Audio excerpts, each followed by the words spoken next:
Hey, hey, hey! Welcome to Jason is a Social Scientist. Mouth Daily, pill number 465. Dang it all to heck. Right to heck. Alright. Communion. Communion?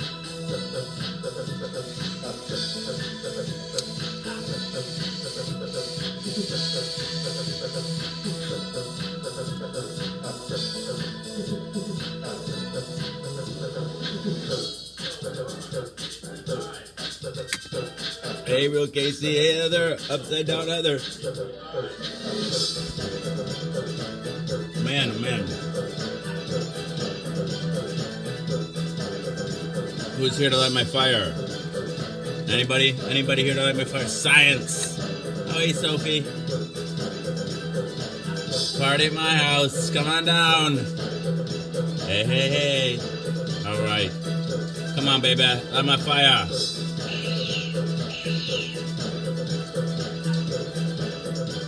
Good to see you too, Danielle. Thank you. Casey's lit. Casey is burning up. Evolve Reg on the Reg. And here I am. I'm here, Karen. I'm here. Got my Obama gear on. Dang it. Double dog, dang it. Oh, I'm glad you're here, Vavalva. Don Green, Burgless. How are you? Thank you, Pete. Thank you. That's right. My viral load remains undetectable. Doing this thing every night, doing the pill thing, it's working.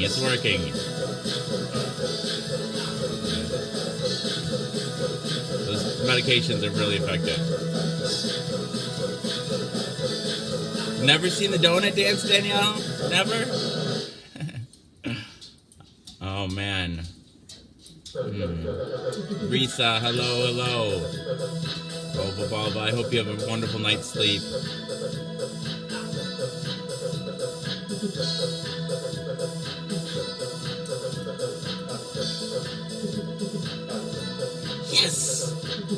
Yes!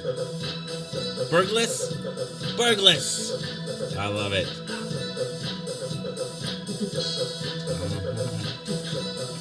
Oh, are you sure you can handle the donut song, Danielle? Are you sure you can handle it? Thanks, Clint. These were a gift. From Alex Standing Bear, these glasses. Sophie walking.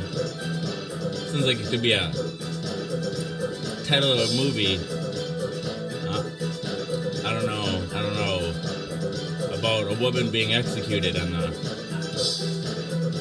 Texas. That's what the movie would be about. Oh my goodness.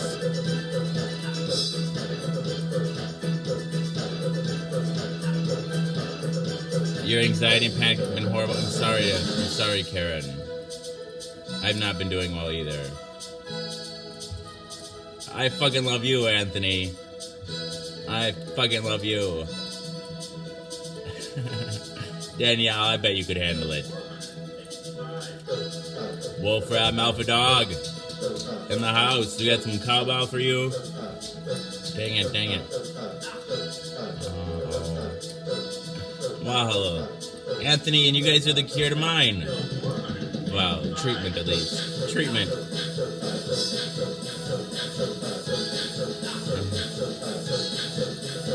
Yeah, we're all in the good ship. Something. I don't know. I fucking love you, Karen. What'd I say? But thank you. I'm glad I said it well. Don Green Burgless. I said that right. Yes. All right, communion.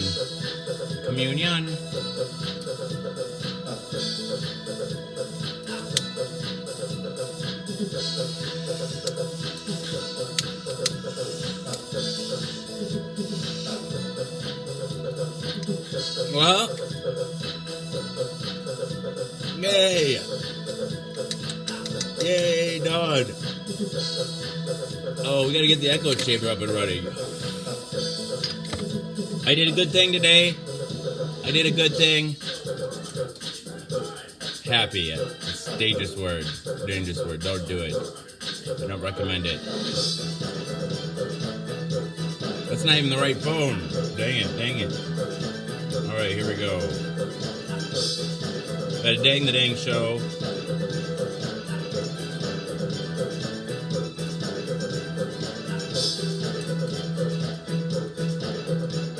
Personal timeline. Pages I run. George's Ganja Lounge. Live streams the page. First mate fluff bucket. Dang it.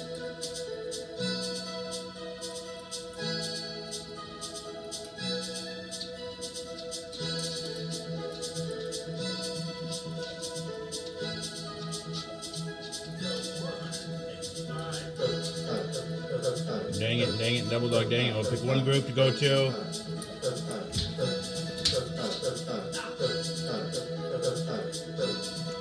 Let's go to, I don't know, funny sarcastic memes. Alright.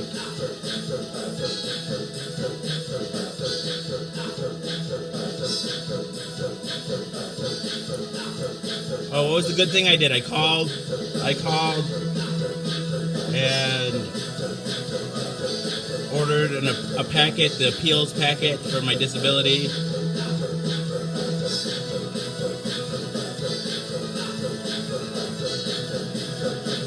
So that's a good step. That's a good step. And then when the packet arrives, I'll call my case manager and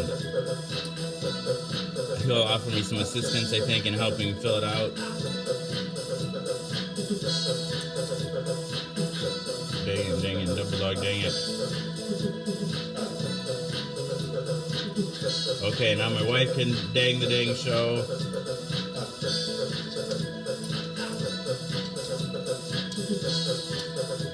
Ah, Star, well, with you here, every day is stellar. Dang it. Hi. Dang it. Okay, let's see. Personal timeline and let's pick a group.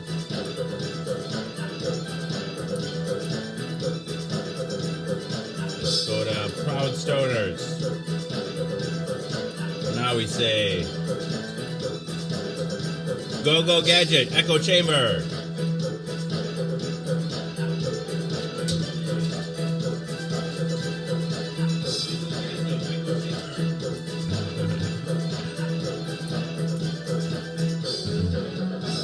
Oh, Anthony, that's not good.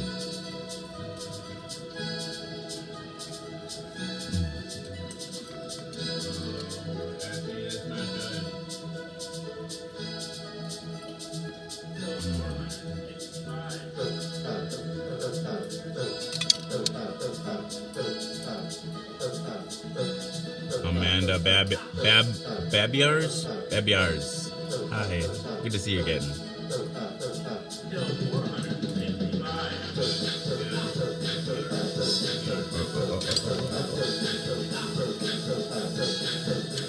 Hi. Mikhail Dutch. Desiree Darling was that? Where the fudge is my donut? I don't know, man. It's our tarot card reader extraordinaire, Chuck Roth. Dang it.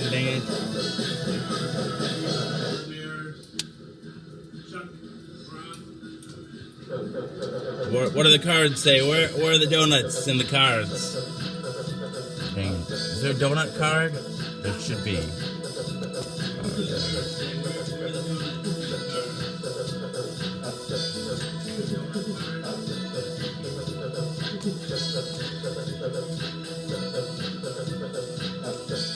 Ah.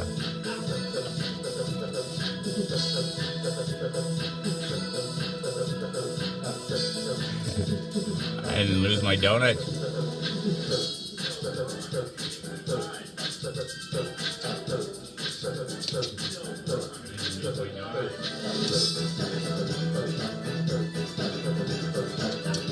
Word of the day. What is the word of the day? All right. Let's find out. Let's find out. Dang it. Yesterday's word of the day was naughty. Here's a donut. Dang it.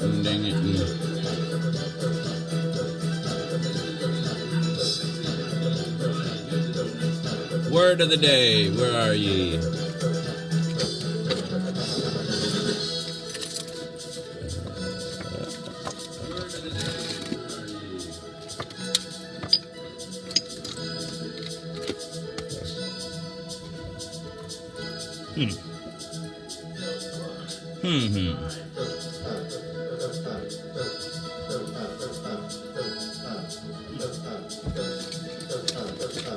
Dang it.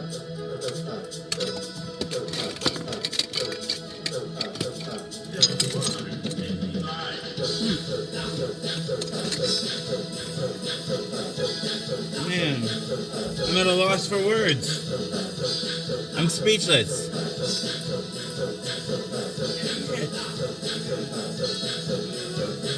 The cat has my bag of words.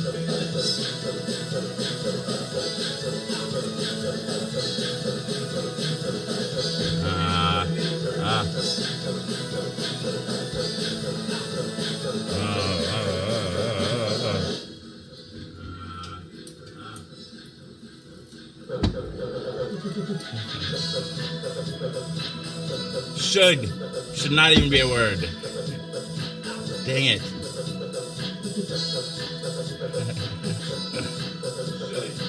Yep. Oh. The words of the day have to be magnetized. Ah, I found them.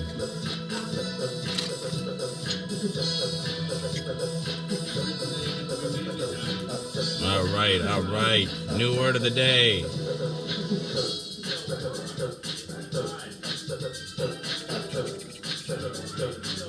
And the new word of the day is bowl. Let's smoke a bowl.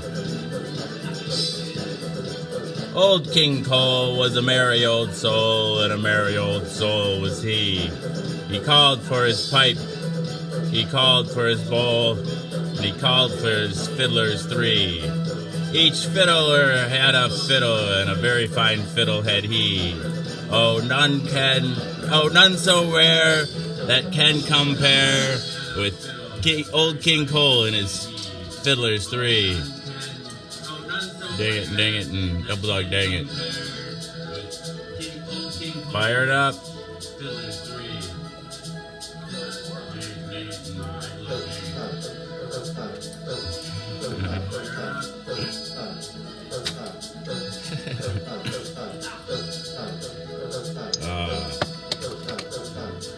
Who can compare with old King Cole? This guy. Dang it. All right. Forrest Clark is here.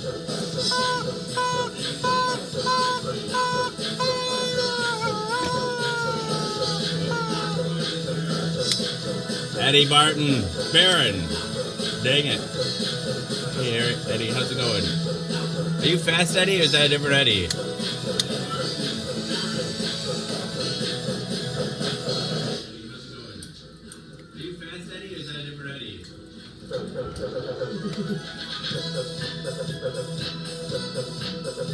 All right, we need a little more communion.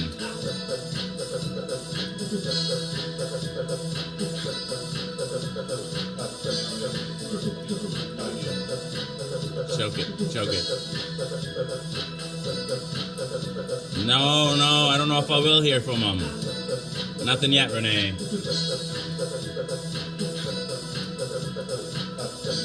I just applied for a health conference, too, a health advocate conference.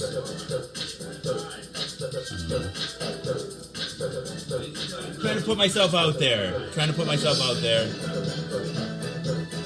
Flamingo stands high on pot. Is he up there pretty good? Good. He fell out. I put him back up without looking.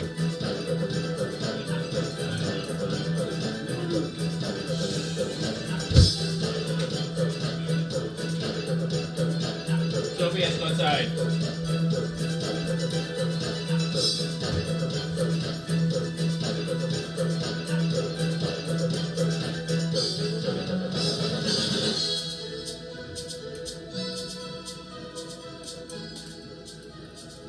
Yeah, Renee, I think it's a little discouraging, I think. I don't know. I think that's part of the reason I've been depressed, actually. Silly thing to be depressed about.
No, I think I just I hate trying for things and then having it not work out.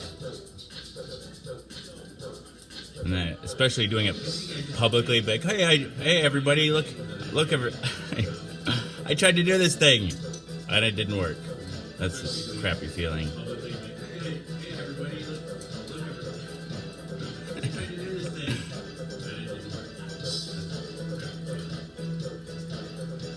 Hey Mikey.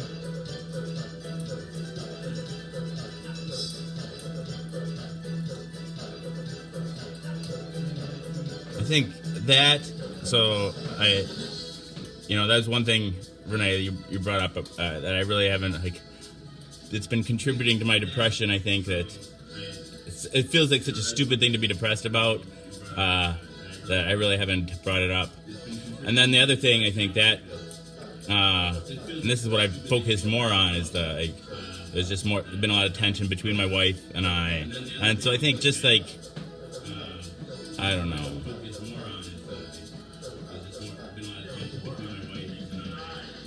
And I just, I don't know.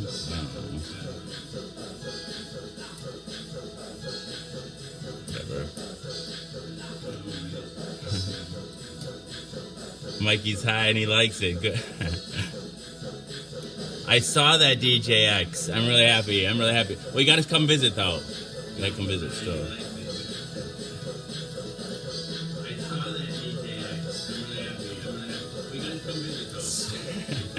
You know what they say, real Casey? Pictures or it didn't happen.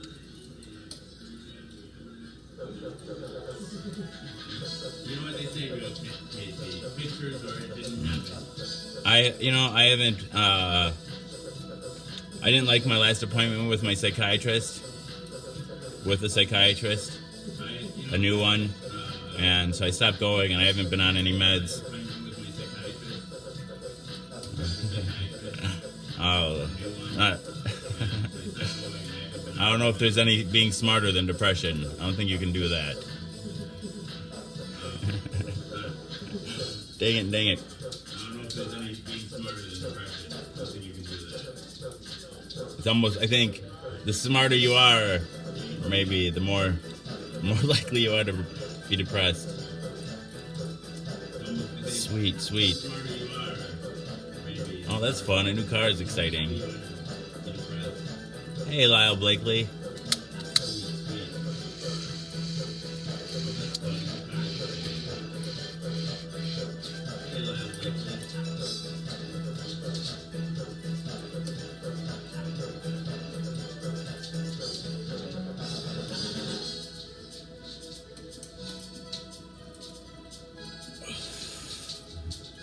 All right, I feel a little bad if Set Khan is still watching. I was ignoring him on purpose. Hi, Set. Khan! I say I don't ignore anybody on purpose, but there I was ignoring him on purpose.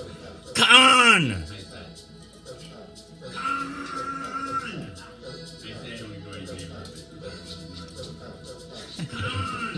How are you, Set?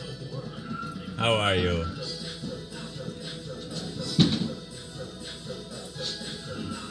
I did. I've been Mikey. I've been really withdrawn from the world lately.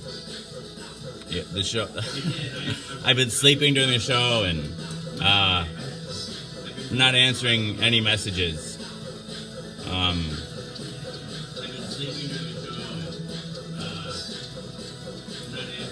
pretty. I don't know. I'm pretty like isolated. So like I don't know.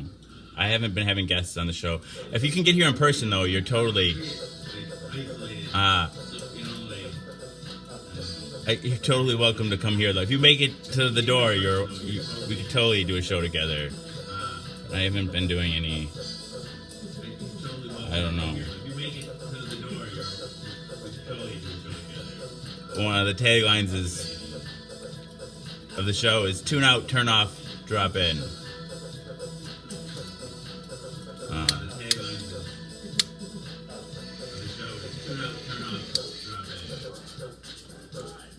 Tune out of the show, turn off your Facebook accessing device, and drop into the echo chamber.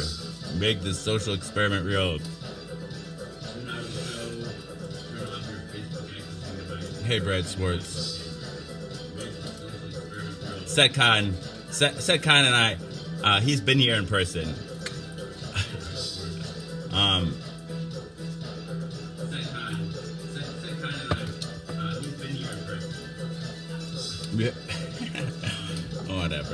Whatever. He's the only person that's ever been a guest on I'm Clean as a Whistle. He remains the only person to remain a guest. He's the only person that's ever been Damn it, Space and Jason. I knew I shouldn't have installed Messenger on this. Damn it, Space and Jason. On the iPad. I knew I shouldn't have installed Messenger on the iPad.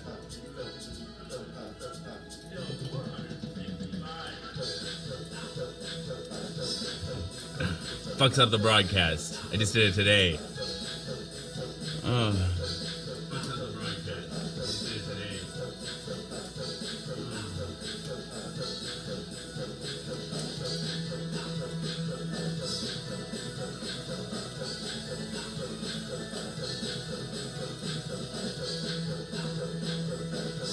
I love you, man. I love you. Thank you. I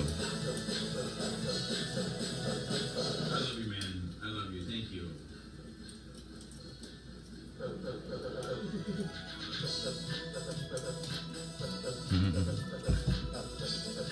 Okay. Look at the word of the day, too.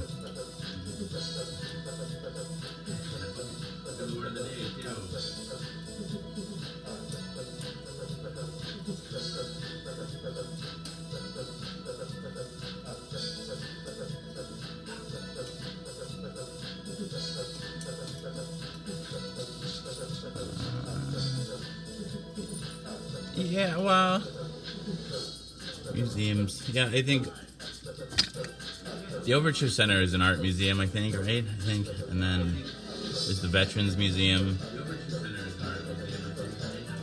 Well, in Baraboo, there's the Circus World Museum. I didn't know about it. I didn't know. I love you too, Space and Jason.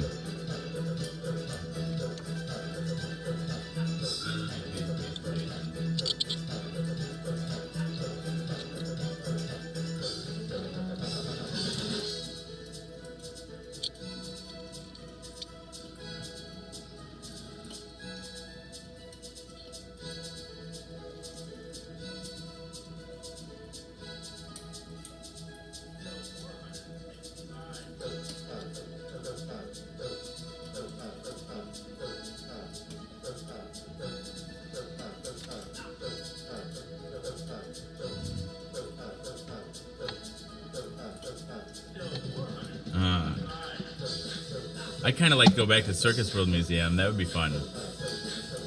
They have a lot of miniatures there, if it's still open. The Ringling Brothers Barnum and Bailey Circus is the home of the Ringling Brothers Barnum and Bailey Circus. They have the world's largest collection of antique circus wagons.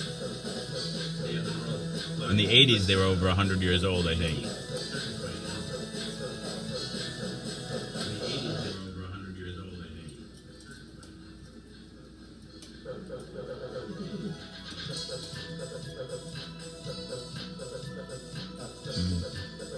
When I was growing up, they actually had a circus. The actual, well, I saw. When I was growing up, they actually had a circus. No apologies necessary from my perspective.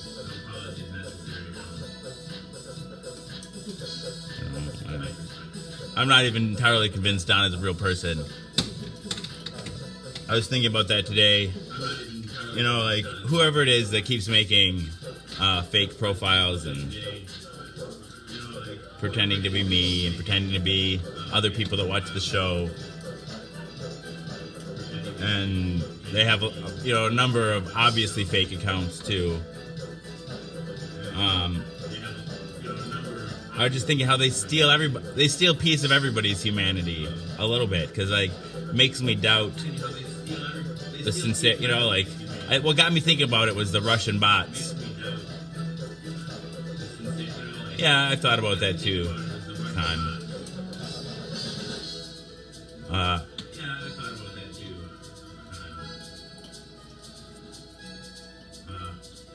He does have the time for it.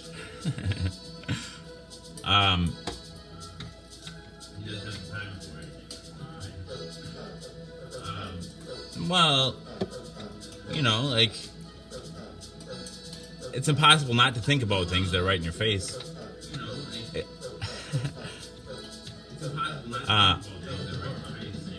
And then, but that makes me question everybody, that's what I'm saying. It steals a little bit of everybody. So I try to just take everybody at face value. But,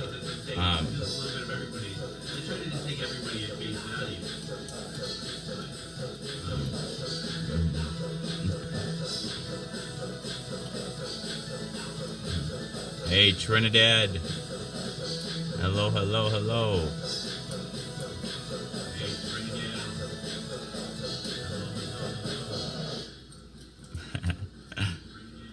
Yay.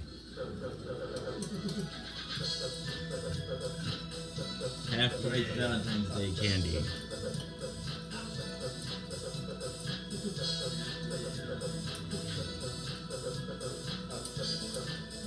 Well, and the reason I was just thinking about Donna is, like, she just, like, it could be true that she just has mental illness and bipolar and has wild fluctuations, but it could also be, like,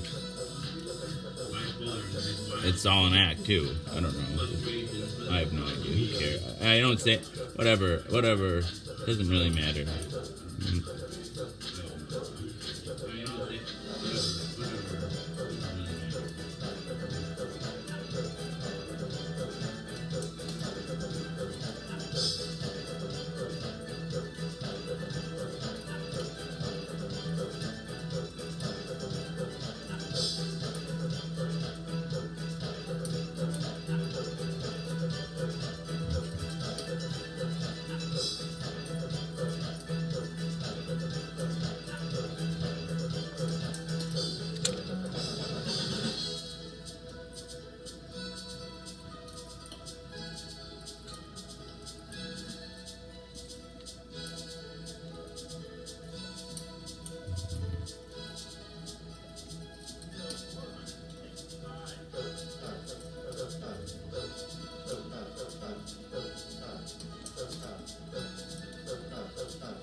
Thanks, Carl.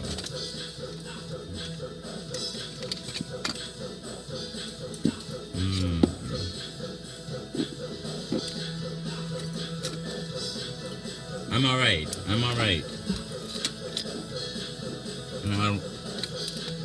You know, I don't want to be too melodramatic, right? Like what? I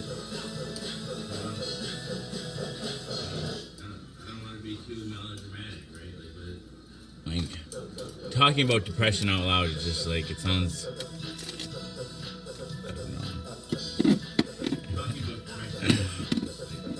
It sounds like what it is, a first world problem. It sounds like what it is, a first world problem.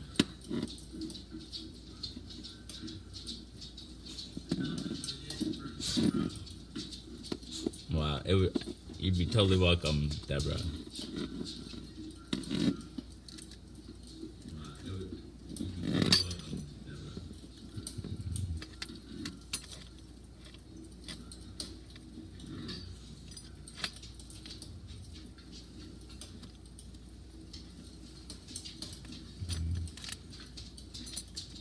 I don't know what, I mean, I think the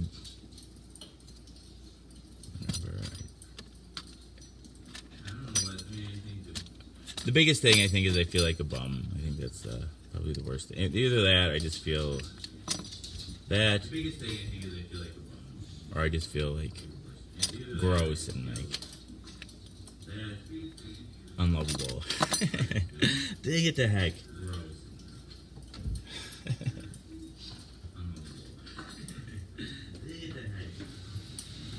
Those are the two thoughts that, like, I don't know. Whatever.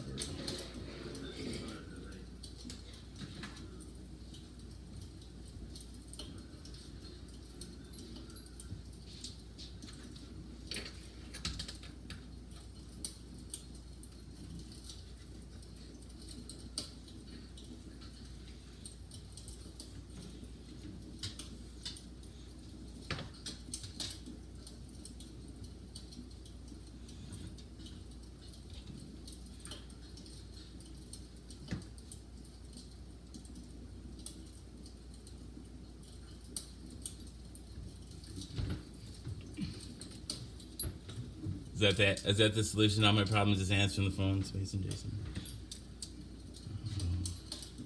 Is that the solution to all my problems? Is answering the phone?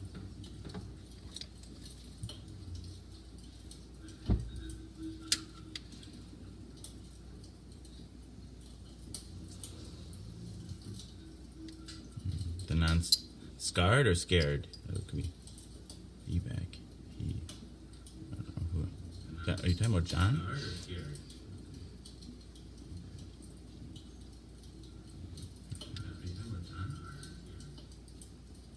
I besides calling for the appeals packet on my disability, I also called intake on previous psychiatrist. Calling for the appeals packet on my disability, I also called. Scared, okay. Intake on previous psychiatrist. I didn't see the other parts. So.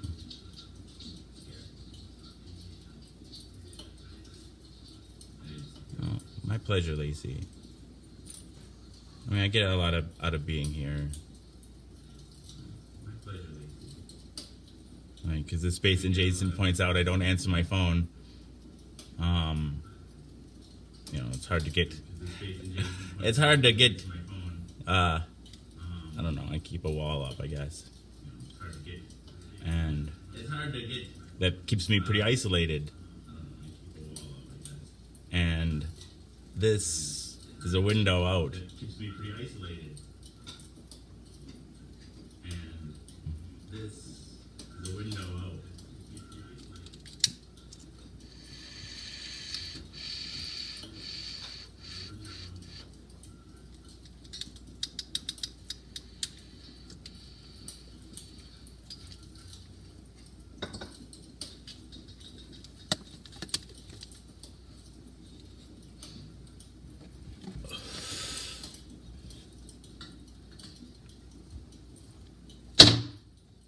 Bang, bang, da dang, dang, dang.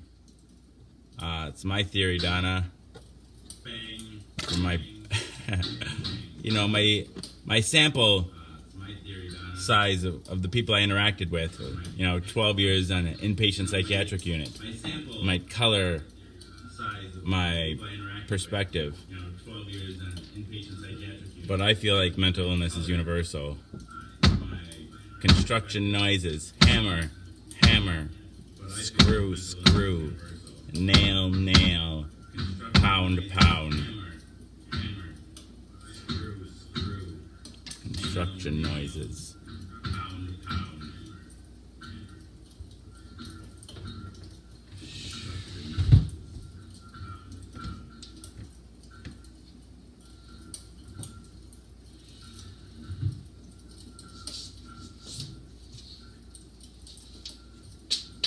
I don't know, when I say mental illness is universal, my definition of mental illness is fairly simple. The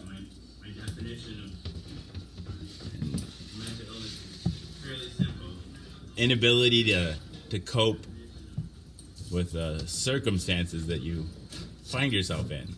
Inability to cope given your emotional and I don't know, developmental abilities. I don't know, something like that. And I don't care who you are, and unless you die really young and really lucky. And I don't care who you are. The people around you are gonna die. Your friends or family are gonna get sick. They're gonna hurt you. They're gonna betray you. You're gonna get sick. You're gonna hurt those around you. You're gonna make mistakes. The people around you are gonna make mistakes and might be homeless or I don't know. Whatever. I don't know. And then, but eventually you're gonna run into a set of circumstances that you just can't cope with on your own. I don't know. I think White King says it's life. Life is suffering.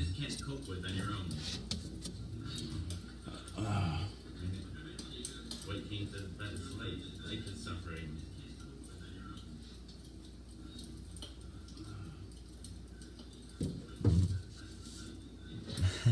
Boobies are nice. Boobies are nice.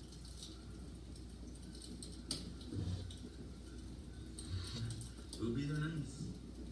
Boobies are nice. There's a few pluses. There's a few pluses.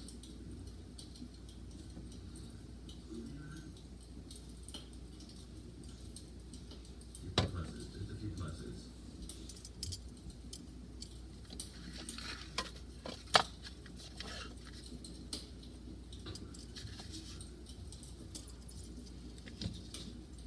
The world is a vampire. I like that song, 1979. It was the year I was born, so.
Well, I'm glad you survived. Is it? Oh, I'm sorry. I missed the name. The profile picture was red. Well, I'm glad you survived. Thanks for sharing. I think a lot of people, I don't know.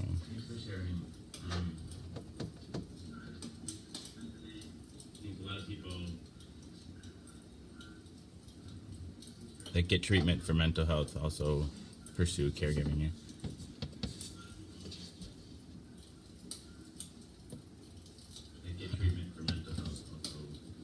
Stabbed in the heart. Ran over by Jesus. Glad you're here too, White King. Amanda. It was Amanda.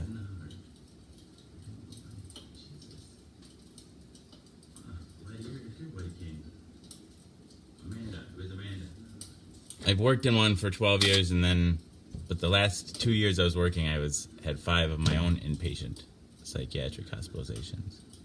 I've worked in one for 12 years, but the last 2 years I was working, had 5 of my own inpatient psychiatric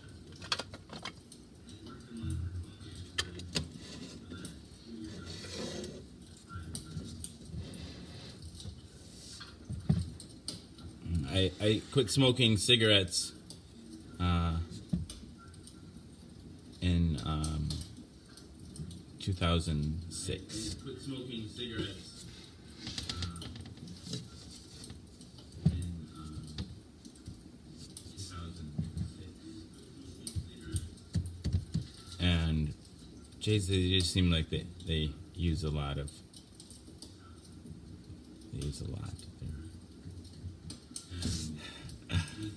Not efficient.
Where's my trolley? Dang it to heck.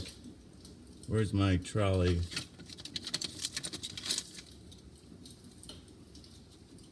Where's my trolley? Dang it to heck. Where's my trolley?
Thanks, Michelle.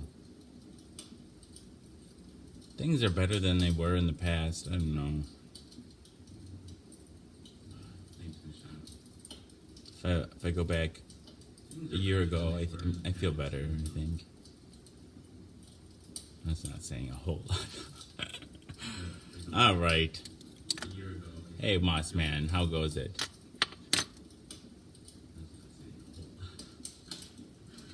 All right. Hey, Moss Man, how goes it?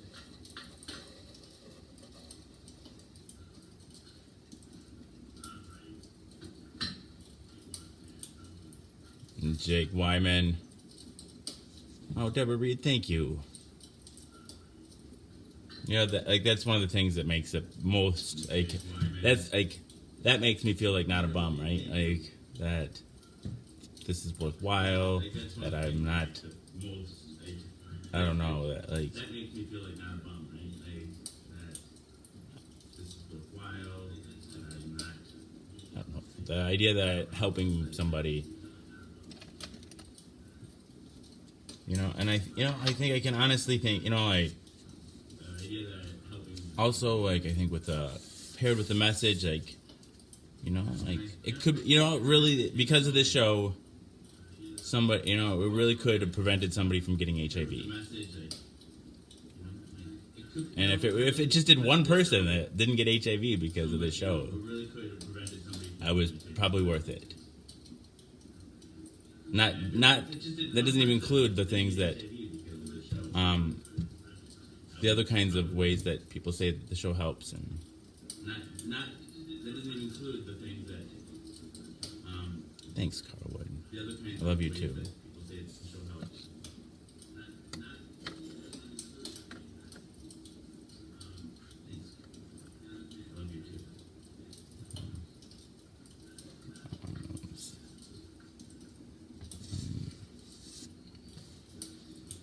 And that's a harder thing to measure, White King, right? But enough people said that the show does, it really does it. That's a harder thing to measure, White King, right? But enough people said that the show does. I don't know. It really does. Like I've said this before, it gives me permission to feel good about myself again.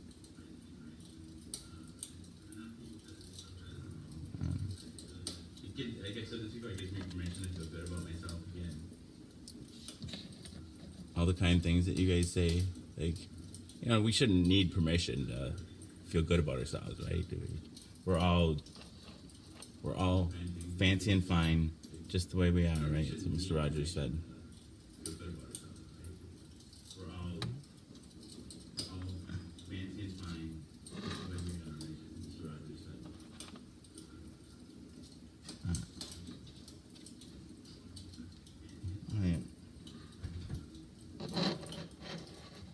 For a lot of people, PrEP is available. If you have insurance, there's a good chance that PrEP is going to be covered if you're in the United States. For a lot of people, PrEP is available. If you have insurance. And so, if a person finds out about it here, they can go out and start taking it. And I don't know. If I would have known about PrEP before.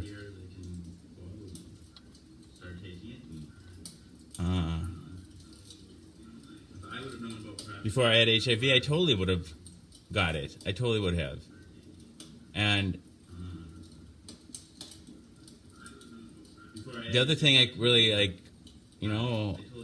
I hope is that people walk away from the show a little less afraid of people with HIV. The other part, the U equals U part, undetectable equals untransmissible. My viral load's undetectable again. Yet again, so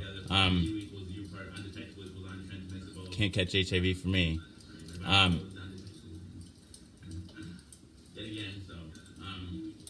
And what? So, I think there's so many people that don't know that about the science, and including people who are HIV positive, they're afraid of themselves. And that's a shitty feeling. That's a really shitty feeling. like to feel like when you're like when you're intimate with somebody else, like that, you have a chance of hurting them. That's a shitty feeling. So, if if the show can give people a little bit more confidence in themselves and their partners, and that's pretty cool too.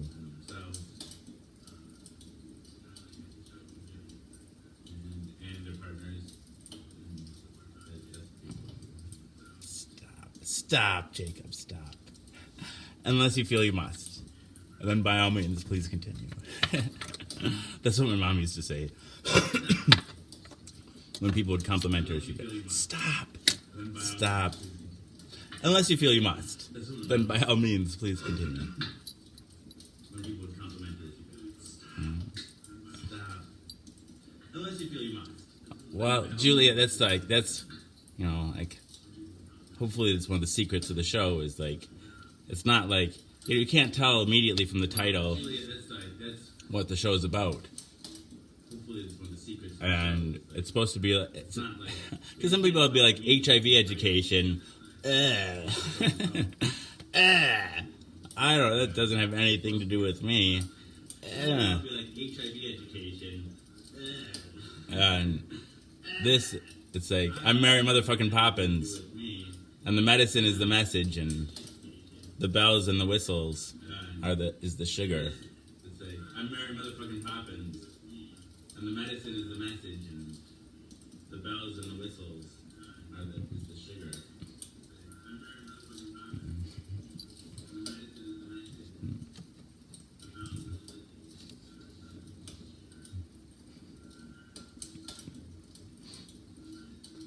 All right.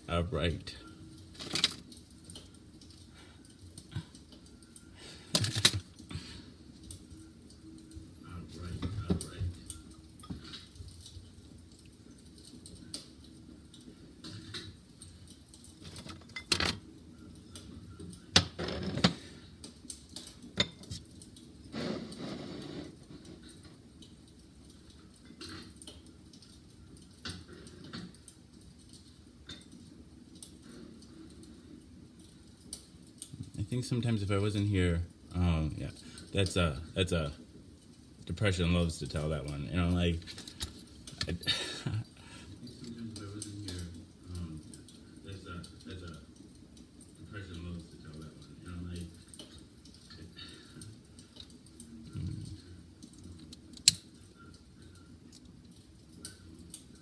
But it's a lie, though. It's a lie because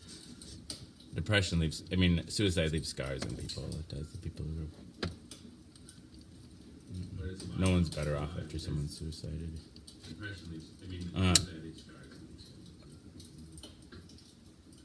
Engage mini fireplace.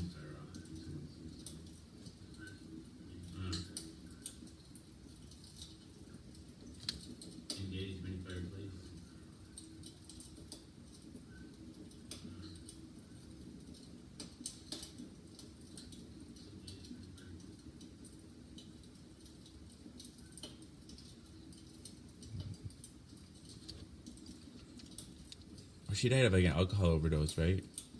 I remember for sure. Janis Joplin. She died of an alcohol overdose, right? I know precious little about her.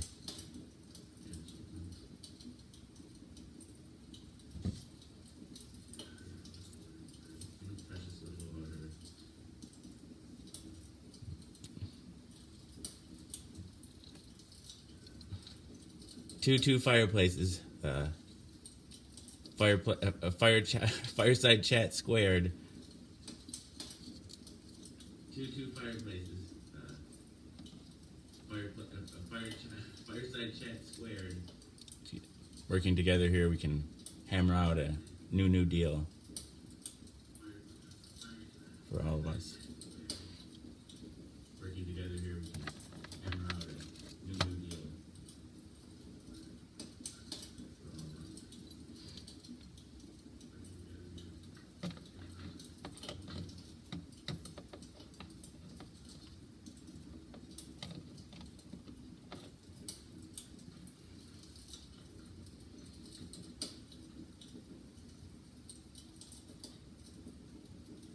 That's Janis Joplin?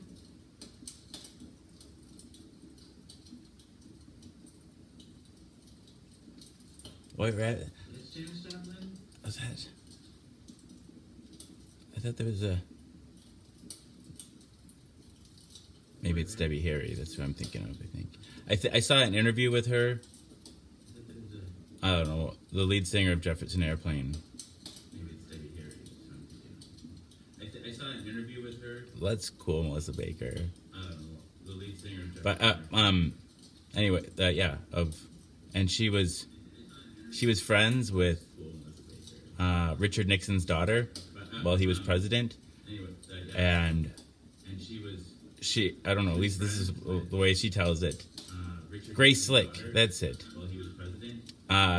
She was invited to an event at the White House, and I think she went to go and was planning when she got there was going to dose Richard Nixon with LSD, but security deemed her a risk and turned her away. That's what I think, if memory serves. Aloha, Wesley.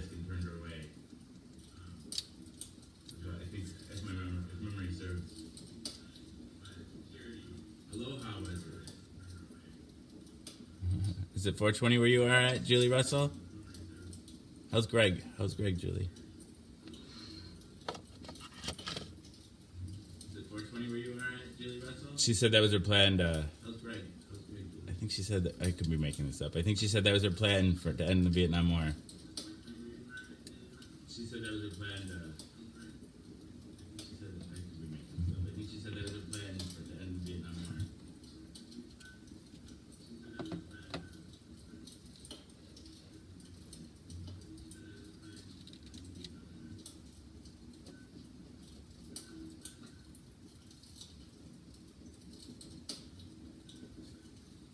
You better, man. You better. You just come and visit. You can be a guest on the show. You better. Grace Slick. It was Grace Slick. That was Grace. I think she's the one from Jefferson Airplane, they said. Grace Slick. It was Grace Slick. That was Grace. I think she's the one from Jefferson Airplane.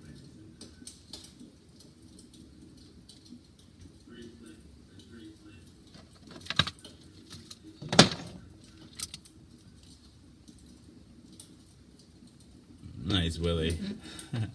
Free Willie.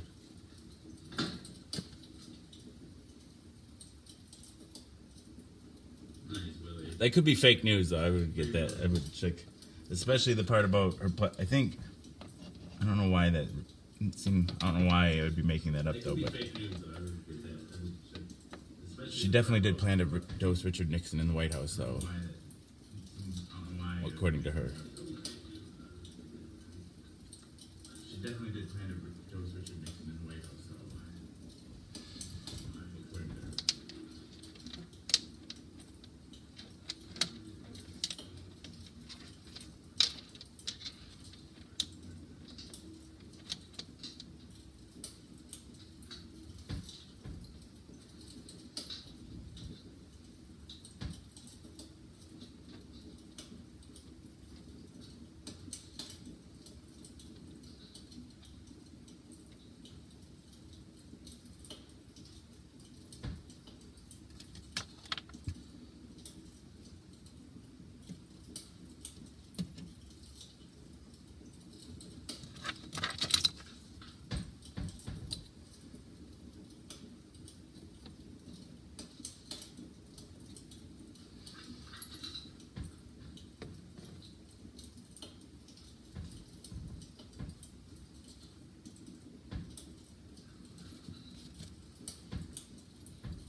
Sorry, Ed.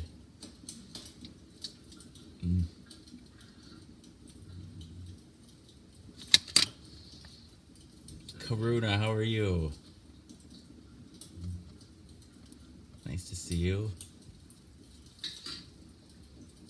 Karuna, how are you?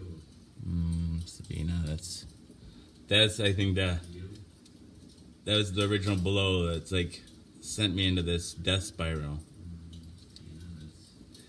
That's I think that crashing and burning for sent me into this death spiral. 11 years.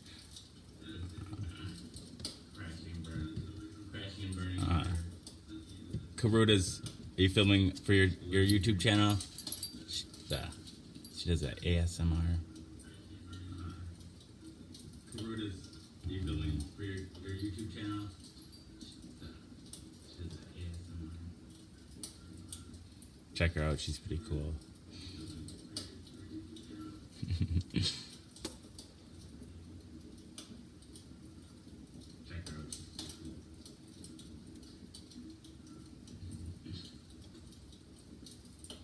And also, Karuna, I like on your Facebook page, you're pretty open about your personal life. Authenticity is cool. And also, Karuna, I like on your Facebook page, you're pretty open about your personal life. Authenticity is cool.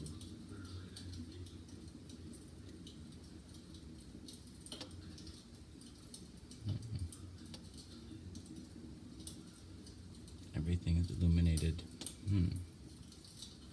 What did you take away from it, you think?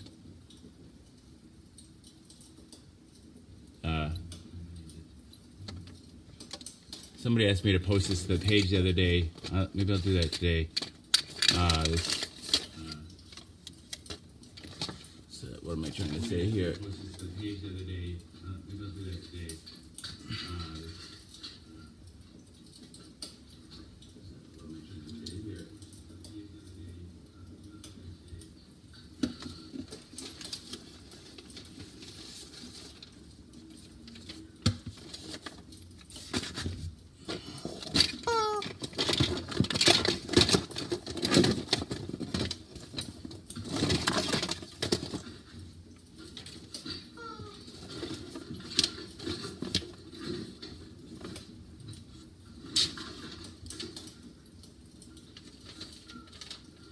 I can't find it, of course, right now.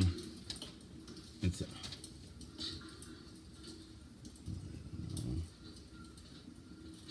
find it, of course, right now.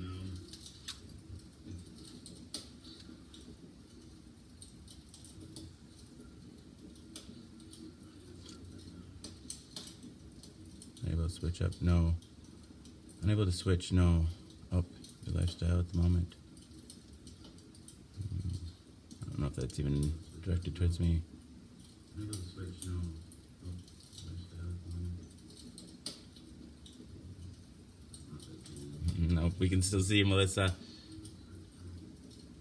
Although I didn't see it in the other. I could see it up here on this screen. We can still see Melissa.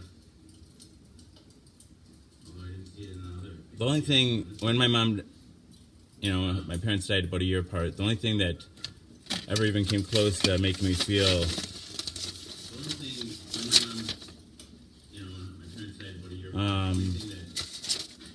like I wouldn't be in pain constantly every moment for the rest of my life was a psychiatrist, and he's an older man, and his dad had died, he said, like 40 years earlier. So his dad died when he was a young man, like me, I think. And he said that for him, when he thought about it, the pain still hurt just as much as if it just happened. But the only difference now is that he didn't think about it every moment of every day. And that,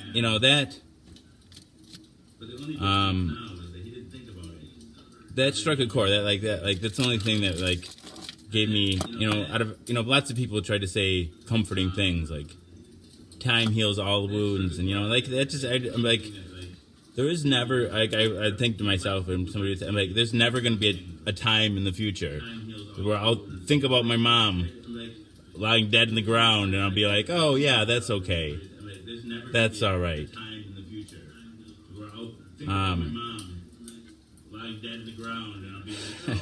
That's never going to be like okay, and so. But the idea that I wouldn't think about it all the time, that seemed like realistic, and that gave me hope that like, okay, I'm not going to be suffering every moment of every day. Realistic, and that gave me hope that like, okay, I'm not going to be suffering every moment of every day.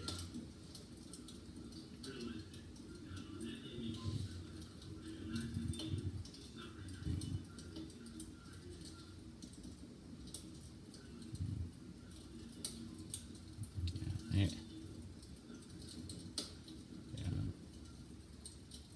Wounds can fester over time too.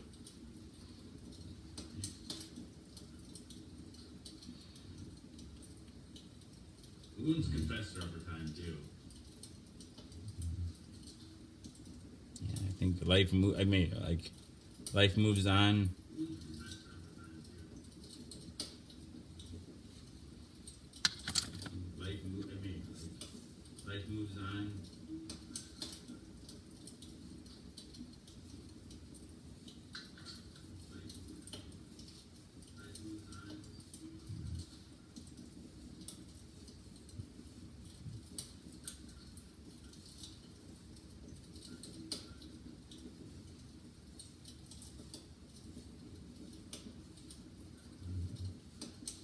And there's never like sometimes there's just no good words for sure.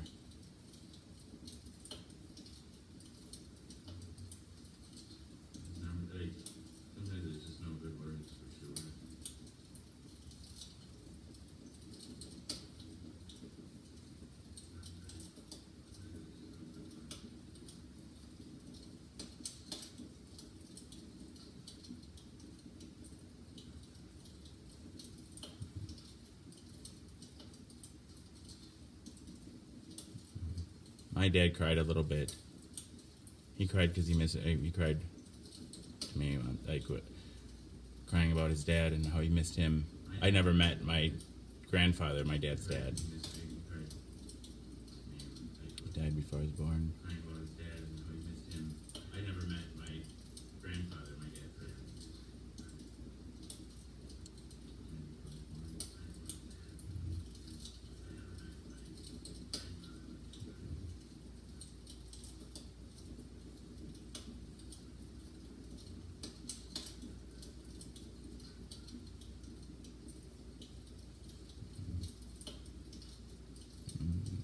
Thanks, Lisa.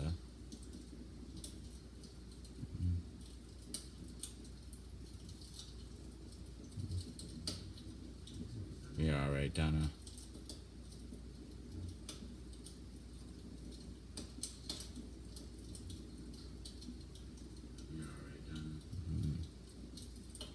Yeah, I think I feel chained to life. My kids, like.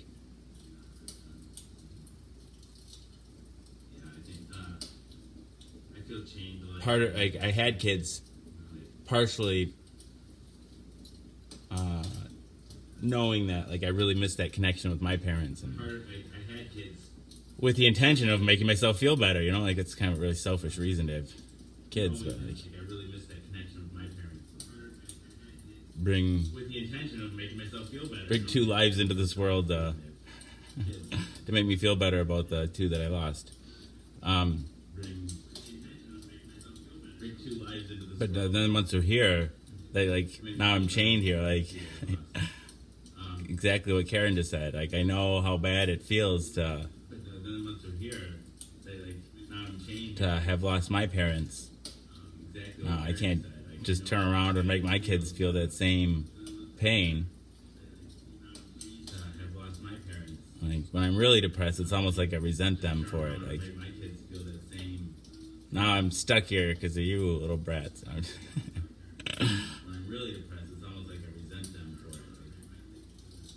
some really dark, like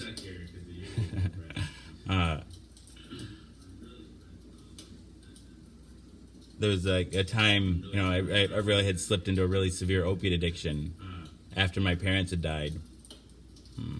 Like my kids being born, like I knew I couldn't be a good dad and be addicted to opiates. But anyway, before they were born, I was, injecting copious amounts of Dilaudid and morphine.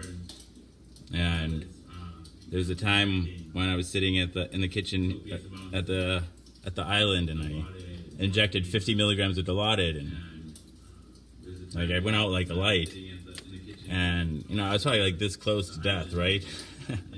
And sometimes I wish I just died that day, because it was after my parents had died, before my kids were born. There have been precious few people that really grieve me. But and I wouldn't have had to because I don't even know if I'm capable of actually choosing to commit suicide. But that would have been, like a stupid accident. But it was it would have been an accident. And I wouldn't have had to there would have been no thought of it would have been an accident. I don't know. Wouldn't have had to make the decision. But here we are. Wouldn't have had to make the decision.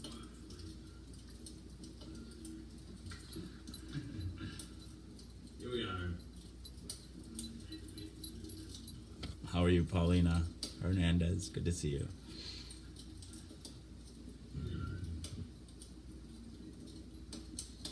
How are you, Paulina Hernandez? Good to see you.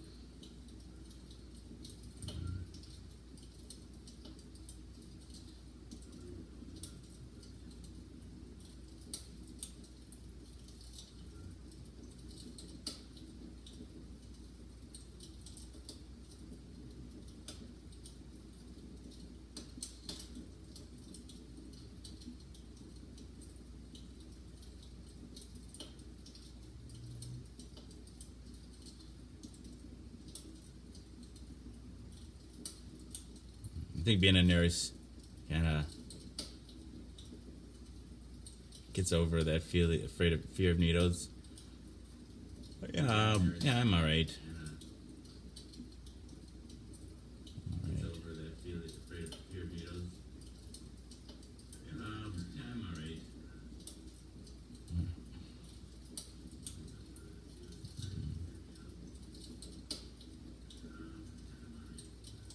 I definitely prefer Dilaudid to morphine. I don't know. Morphine just had this I don't know, harsher kind of feeling.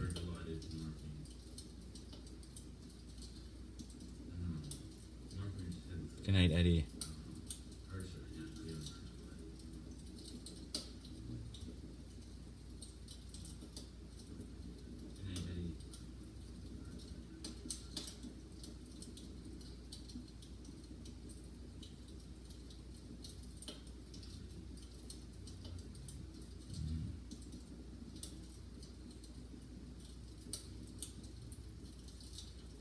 No, it's fine. Dilaudid is injecting Dilaudid is I put it in my arm. This is what it would feel like. It would start with this intense, felt like fire, like a burning sensation in my anus. And it would it would hurt. It was and they would just spread like warmth. I don't know, like a flash fire runs up the back from your anus all the way up to the back of your head. And then it's just this sleepy, warm, comfy feeling.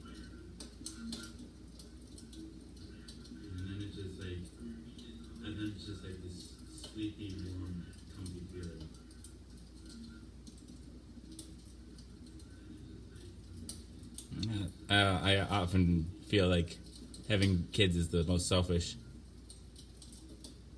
One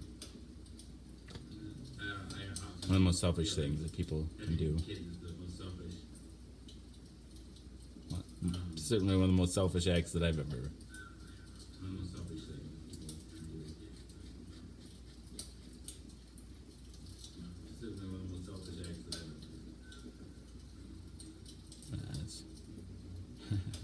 It's pretty. I enjoyed it. But the pain of coming off of it, though, that's enough. That's enough to keep me away from it. But the pain of coming off of it, though, that's enough. That's enough to keep me away from it.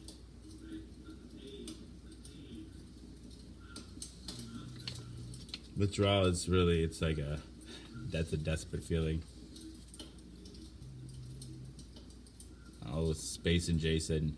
Withdrawal is really, it's like I'll be a sissy if I like. My dad always said, don't be a panty waste. Now I'll wear panties. I'll be a sissy if I like. My dad always said, don't be a panty waste. Now I'll wear panties.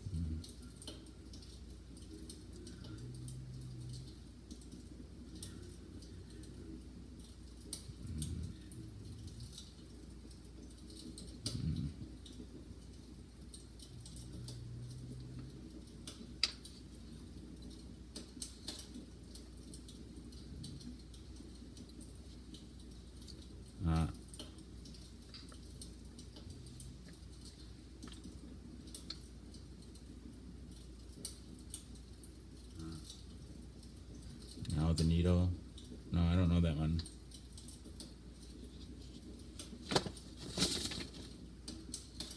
We should play a song though.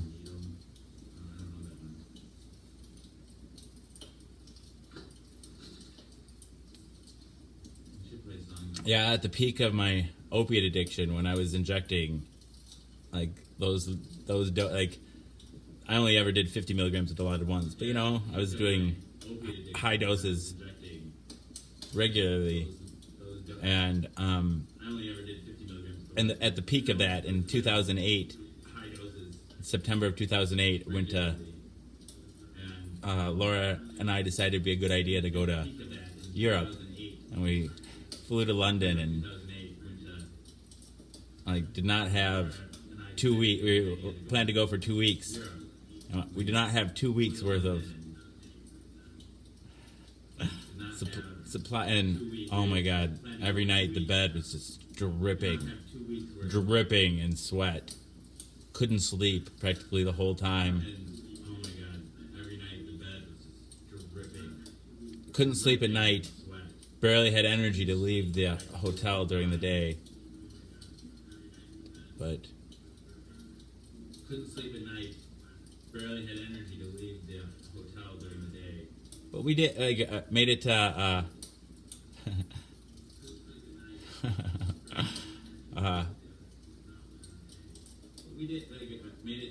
we flew into London, and then we took we didn't spend any time. We took the subway.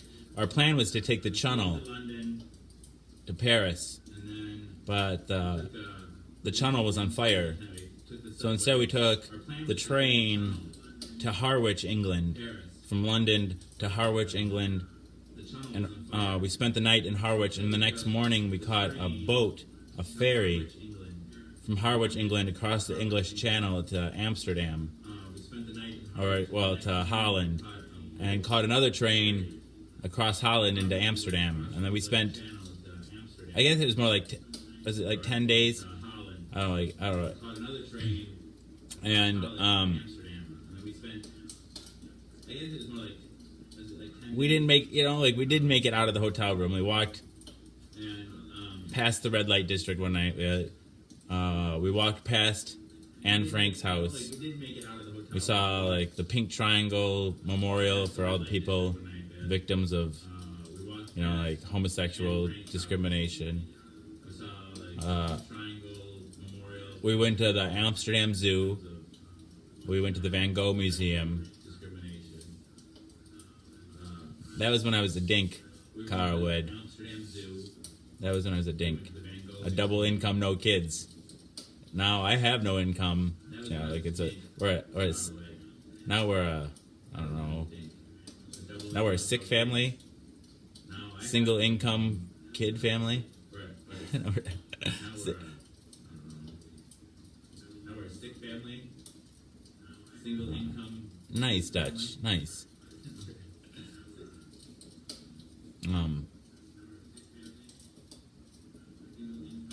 I think we went on a tour of the houseboats.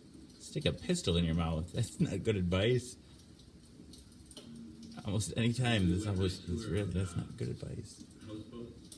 Stick a pistol in your mouth. That's not good advice. Almost any time that's not good advice. That came out of left field.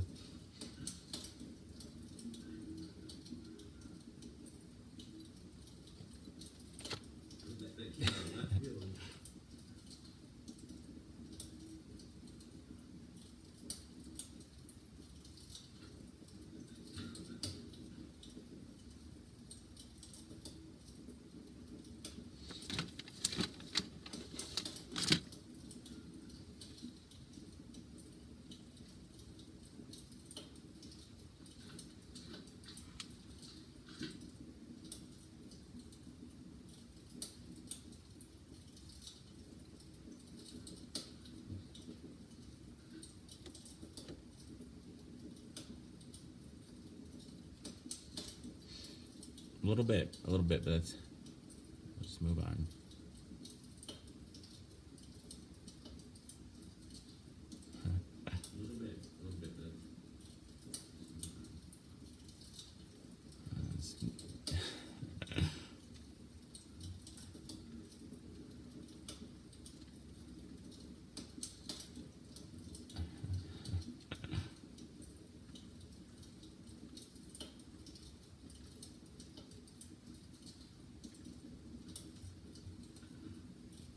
Is Donna stirring the pot again?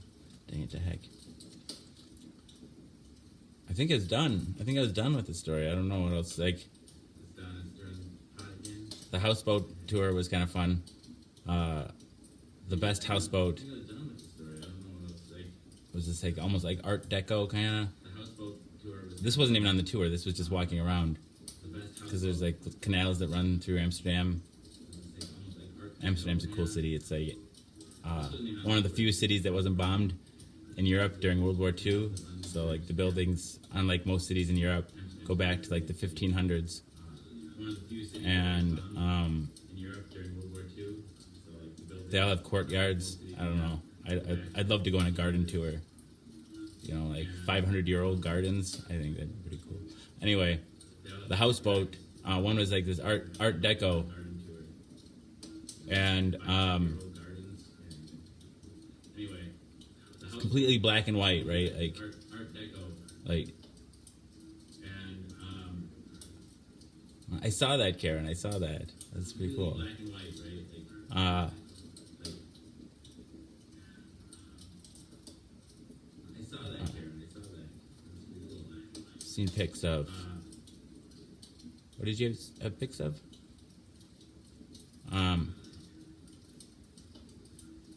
Oh, and so it was all black, but it looked like the houseboat looked like it was straight out of Clockwork Orange. That's what it reminded me out of. Like this, you know, the scene where they break into that old woman's house with all the cats, and she's got big penis sculpture and just like really like whacked out 70s art. Big penis sculpture. So on this black and white houseboat with like checkered black and white,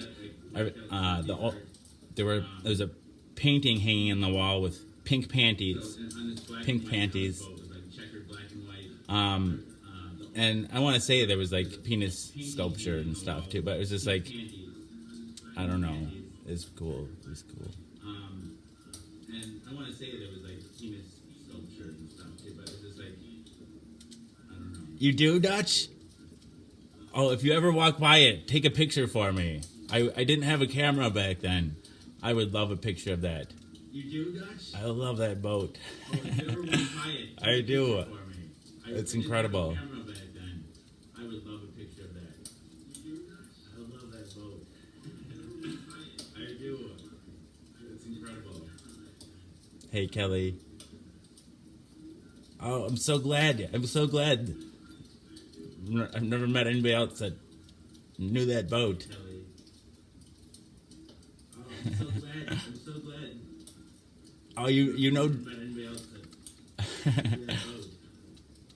Brandy, you know him? That's cool. Well, welcome to you, Brandy Goad. Oh, you know. That boat is one of the things that inspired my my subject for the paintings here. Panties number 6. That's because I chose the subject of panties because of that. My subject for the Because of that boat. Panties number 6. That's because I chose the subject of panties because of that. Because of that boat.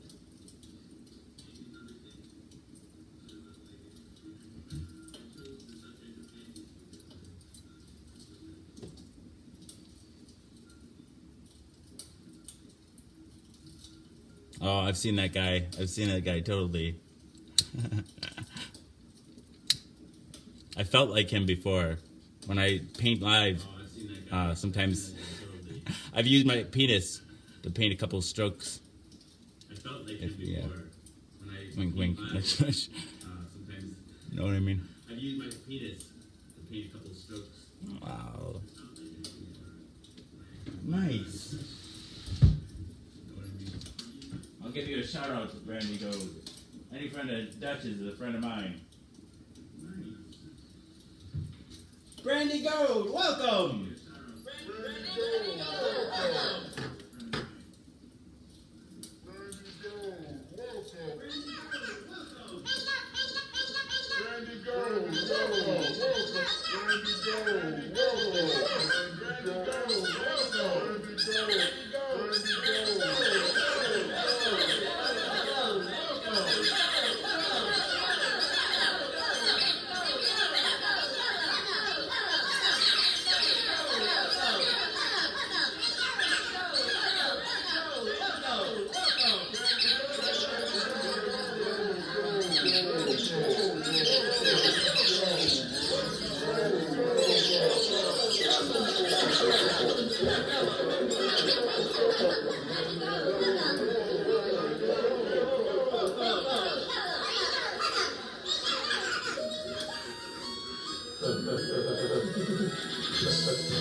Nah, for real, I can hit. Totally. Hang on 1 second.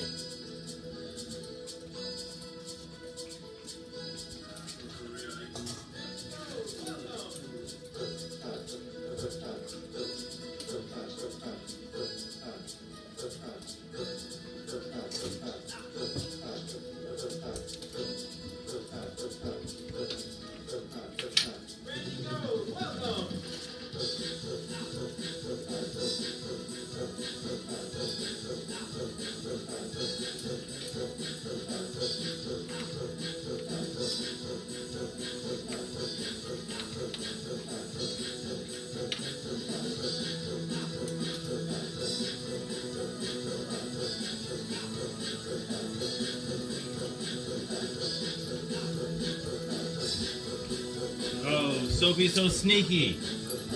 She ate the piece of pizza I had sitting out. So, for real, you're curious what the premise of the show is about? Brandy Gold, you may be wondering what the show is about too. People often wonder what the show is about. The premise is deceptively simple. I take my HIV medication live on the Book of Face each day in front of friends, family, and strangers. I do so in order to embrace stigma, dispel ignorance, and find support.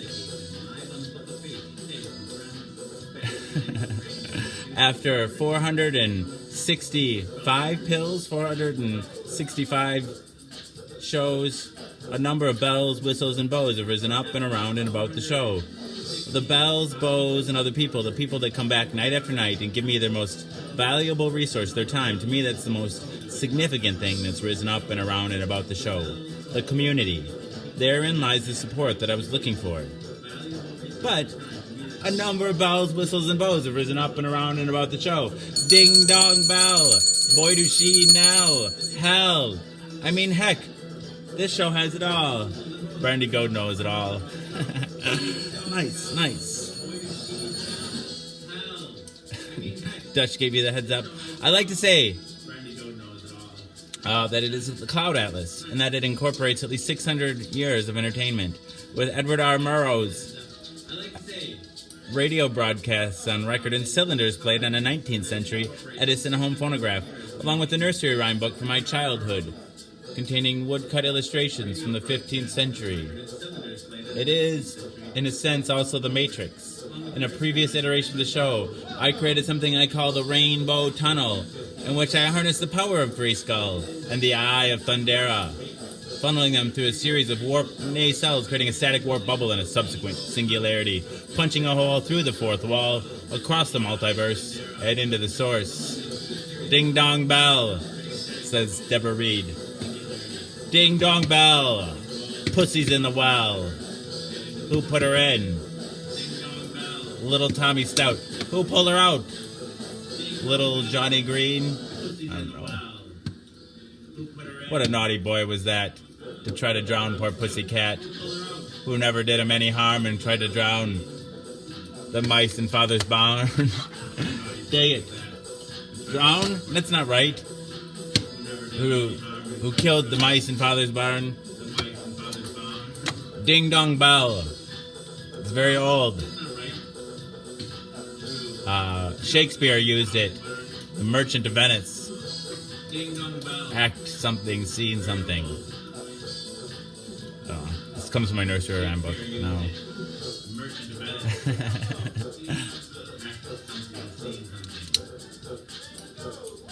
Also, I don't know. Ding dong bell. Heck, this show has it all. I like to say that it's... I already said that. What else is next? The show now takes place in an echo chamber, created by me, that serves as a way station between our reality and the source.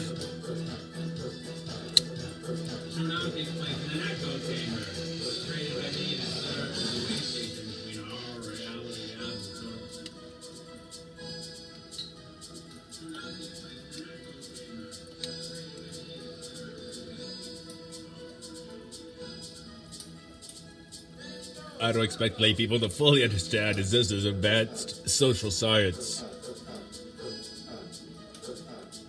Brandy's got a gaming page. Nice. Right. A gamer chick. Like, you're a rare breed there. Sweet. All right, here we go. That's so stereotypical. I don't... Lots of women play video games. All right. I love you too, Brandy. I love you too.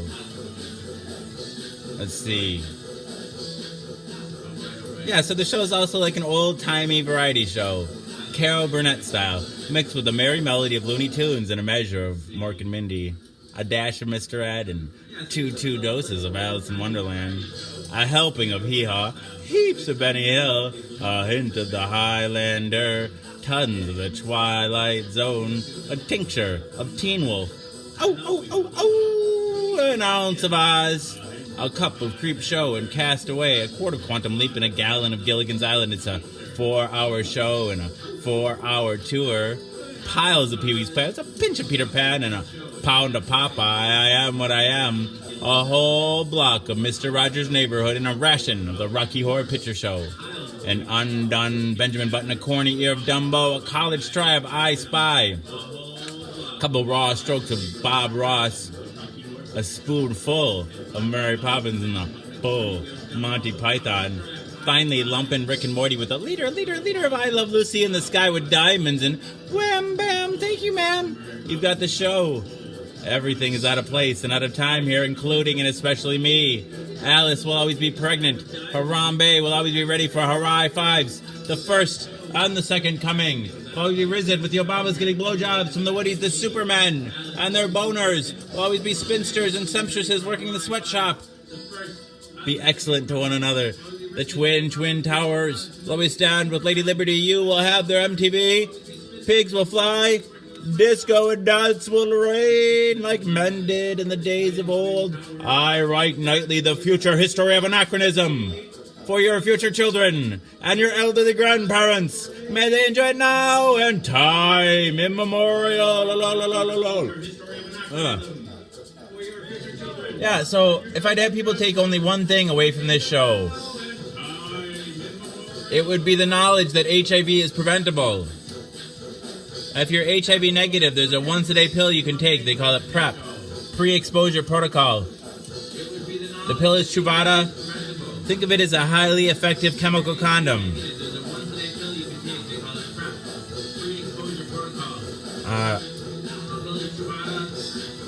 And if you're already HIV positive like me, treatment is prevention. By taking my medications every day and maintaining an undetectable viral load, I make it so I'm not contagious. Dang it, and double dog dang it. U equals U. Undetectable equals untransmissible. It's a brave new world. The future is now, and it's 1969. Free love, baby. Dang it to heck. It's a brave new world. The future is now, and it's 1969. Free love, baby. Dang it to heck.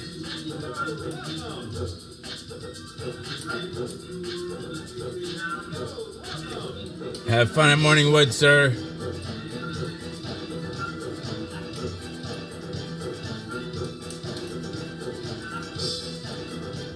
fun at Morningwood, sir.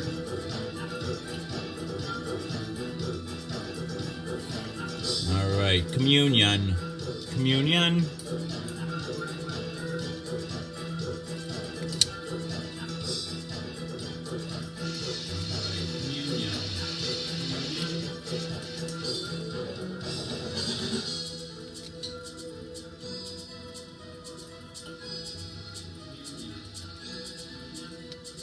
This summer of love. It's always 1969 here, Brandy.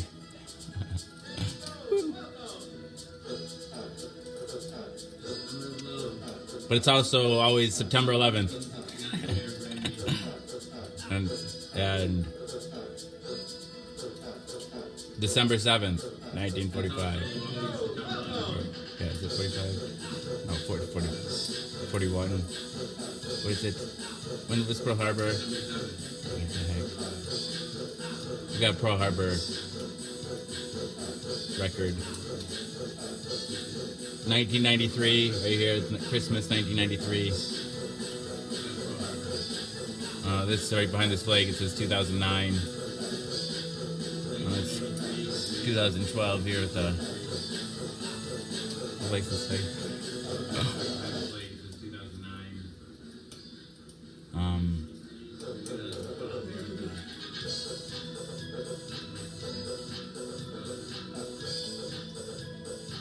Good night, Karen. And John, too. Good night, Hayes.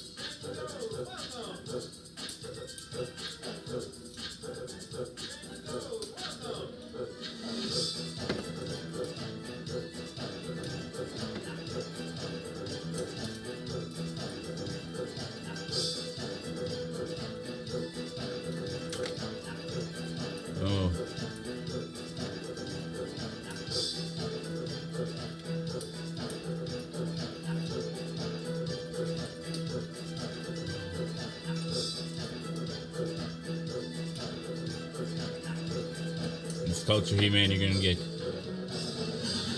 fired from the show for violence against women. Culture He-Man, you're gonna get Me too, me too. fired from the show for violence against women.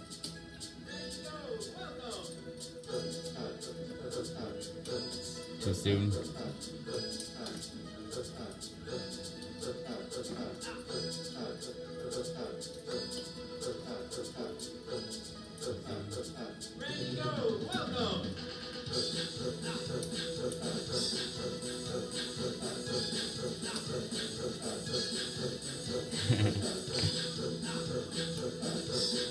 No, Dutch didn't hear that. Be our little secret.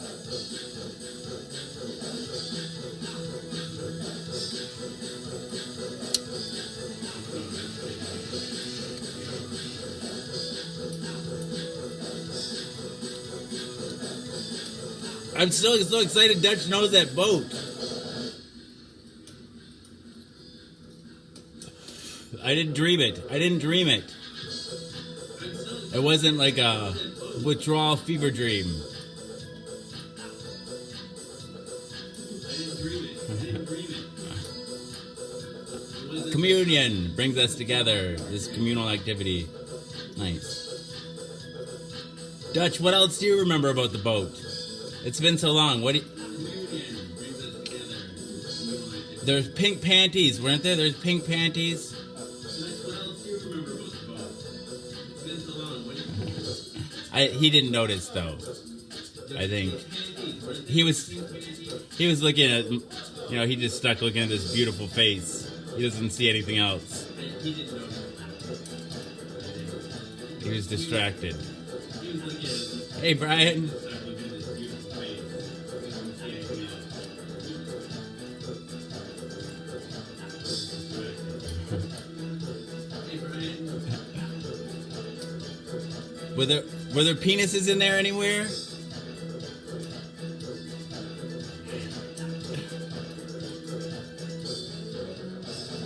Oh, and I want to go on one of those garden tours.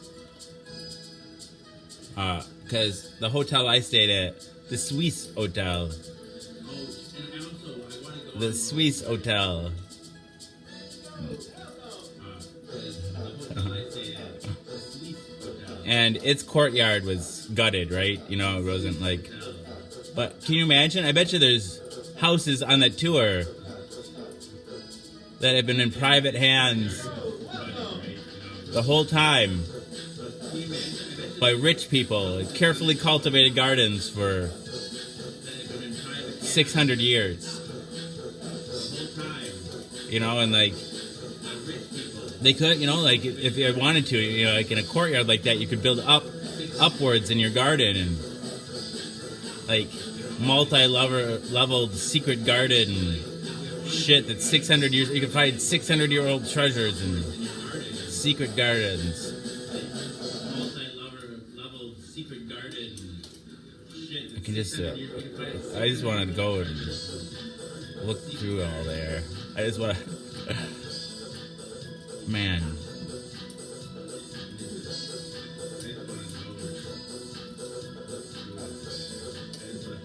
Right?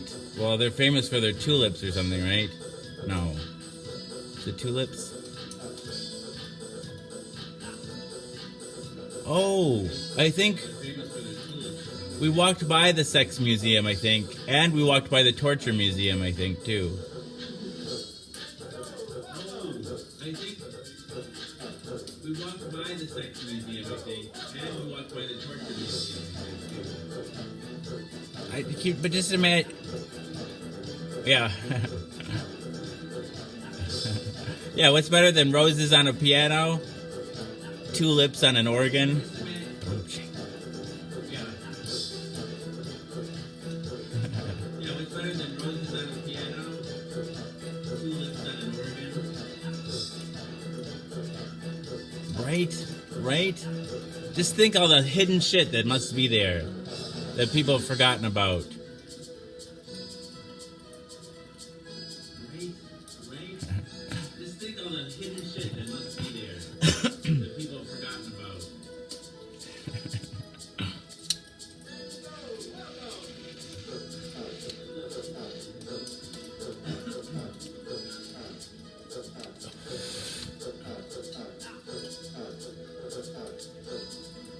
All right, we should play a record or something.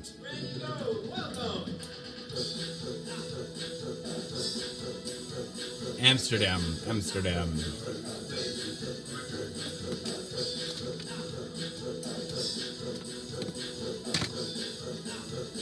Sure that Amsterdam's not the only place they have these too, but my wife really liked the fresh squeezed orange juice, like the machines that like they're filled with like whole oranges on the top, and I don't know, somehow they like squeeze out the juice.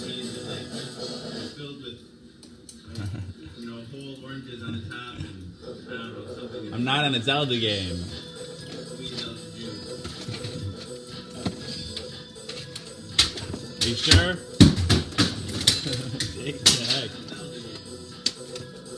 I'm gonna take this though, because it's dangerous out there.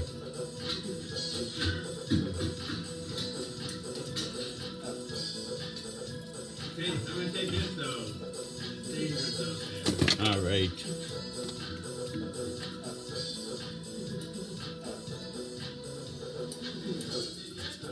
What don't we have in the U.S.? Not that I've seen, not those machines with the orange juice like that. No. And just so much herring. So much herring. Not that I've seen, not those machines with the orange juice like that. A banger? Like mashed potatoes? So much herring. So much herring. You need that.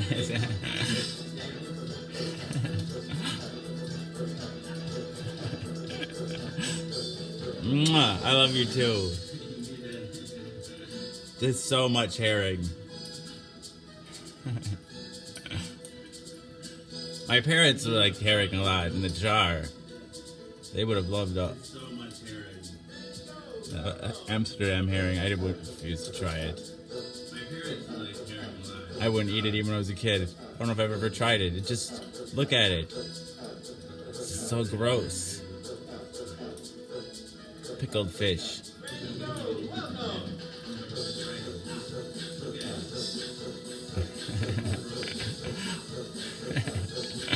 Jason Petus hat. It's got a nice ring to it.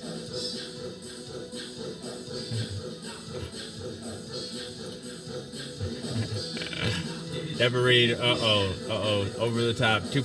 We went too far for Deborah. Well, my parents did too. Especially at Christmas time. They just love pickled herring at Christmas time. My parents did too. Especially at Christmas time, they just love pickled herring at Christmas time. Yeah, it's terrible. Just look at it. It looks like jelly. Floppy pieces of jellyfish. Yeah, it's terrible. Look at it. It looks like jelly. Floppy jellyfish.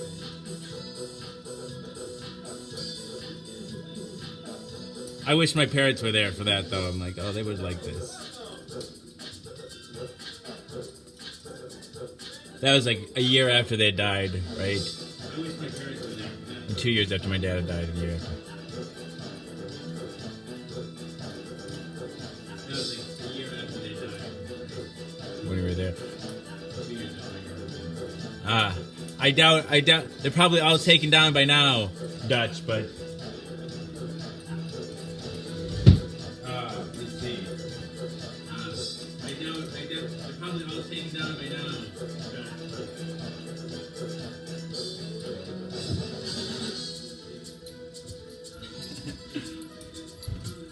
Everywhere I went on the street in Amsterdam,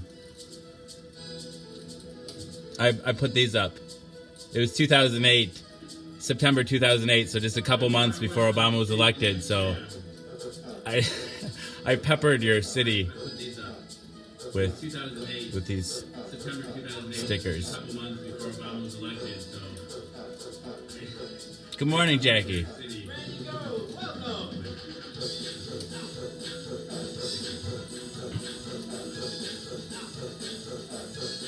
morning, Jackie.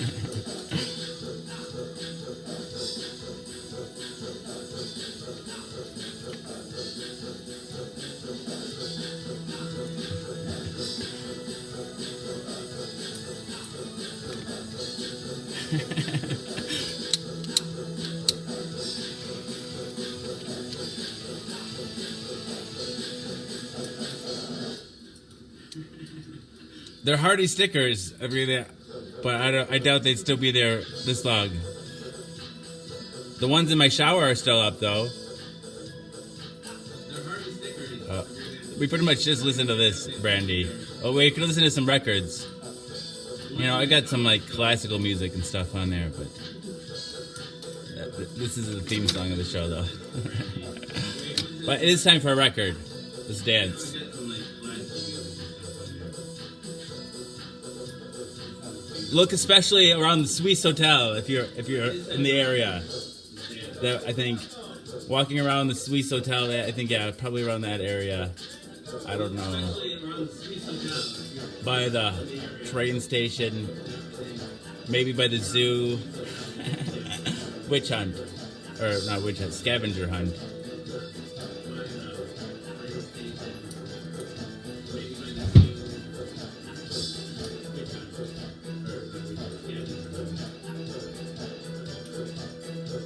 Yeah.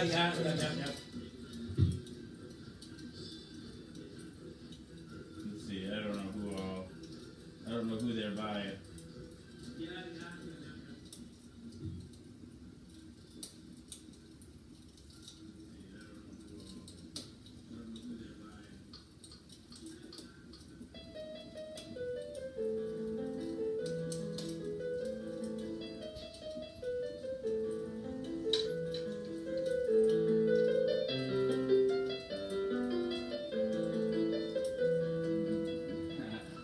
No, I haven't. I have to Google it.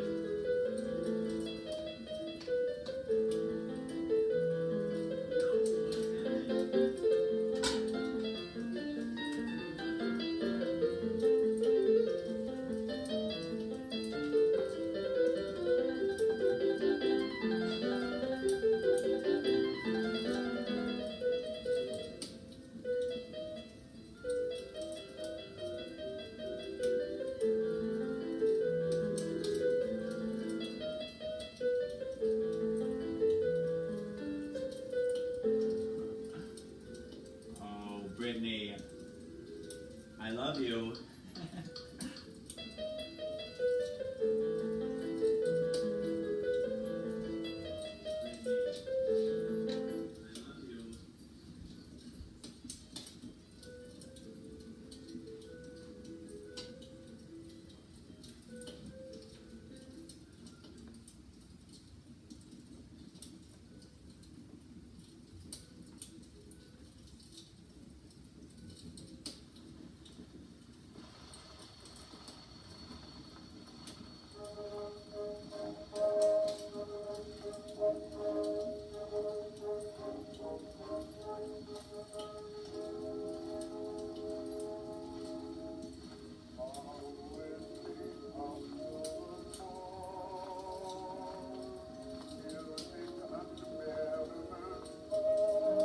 Pretty down, Brittany.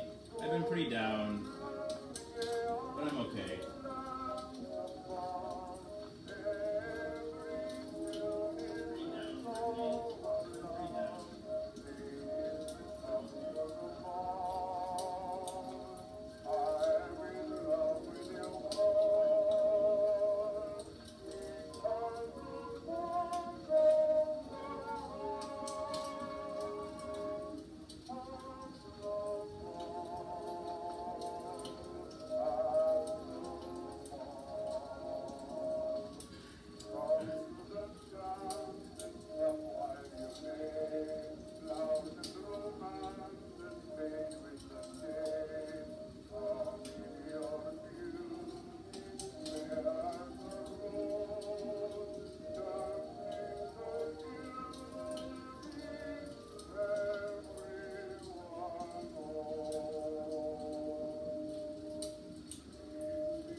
No, we'll change it for your brandy. It's fine. Subtle brandy, subtle. No, we'll change it for your brandy. It's fine. Subtle brandy, subtle.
This is heavy.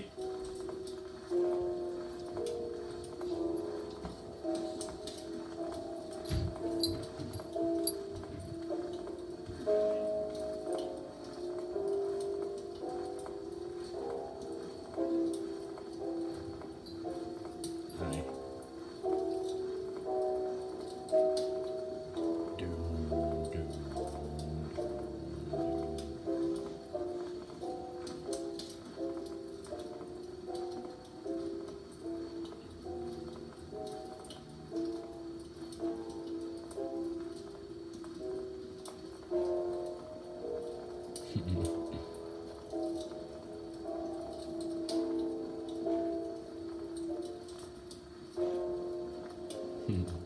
Hi, Brittany. Thank you. Thank you.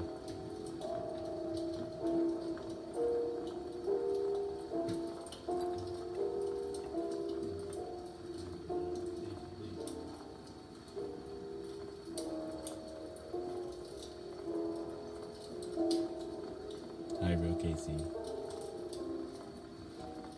Maybe just a little bump. Just a little bump. Real Casey.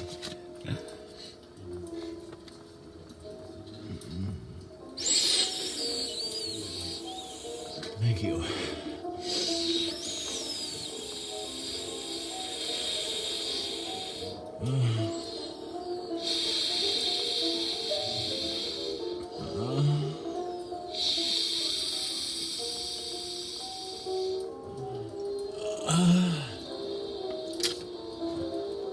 Oh, thank you. Thank you.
Hey, Johnny.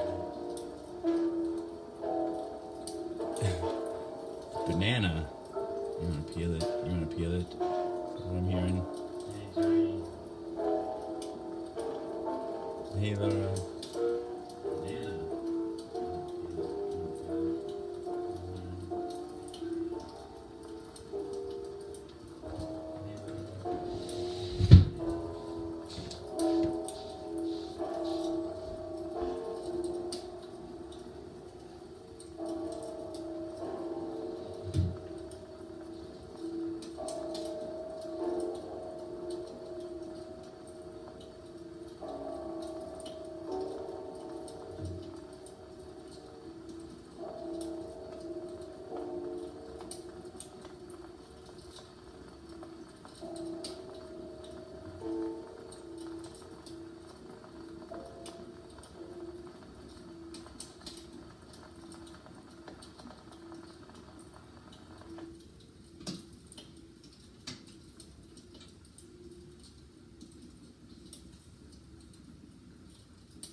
Get out.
This is the flip side of that record.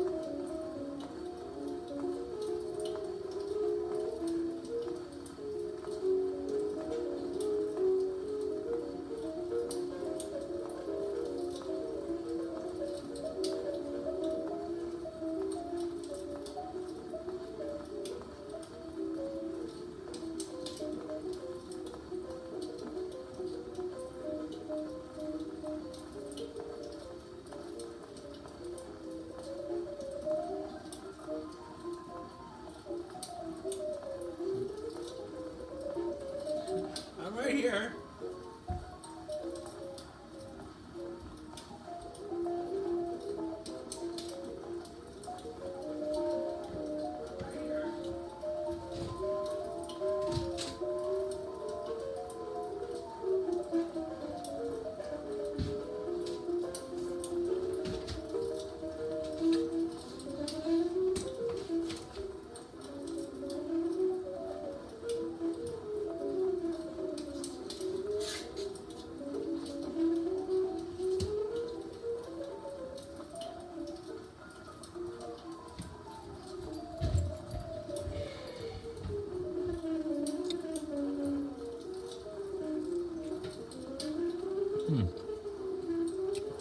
Not much to tell about Barbie dolls.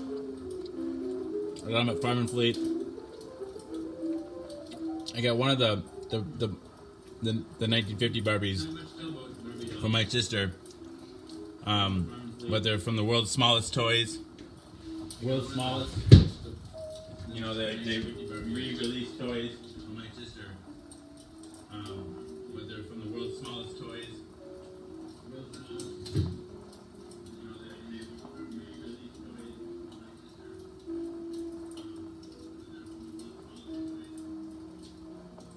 Thank you.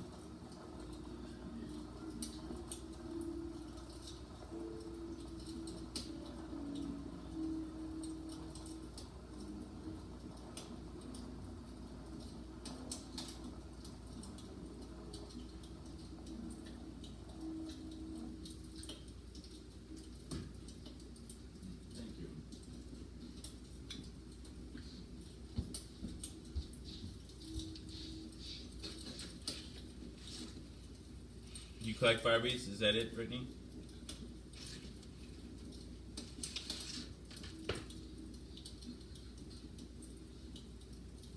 You collect Barbies? Is that it, Brittany? When my niece was a little girl, my mom always used to get her the holiday Barbies. When my niece was a little girl, my mom always used to get her. I don't know if she still has them. She probably does. I think the 80s and 90s. Show what? I don't know if she still has them. She probably does. I think the 80s and 90s. Hey, Ronnie Tatum. Show what?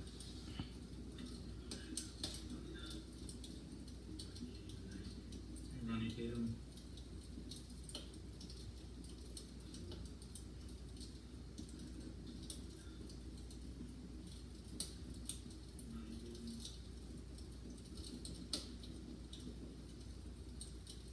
I don't know if I am going to.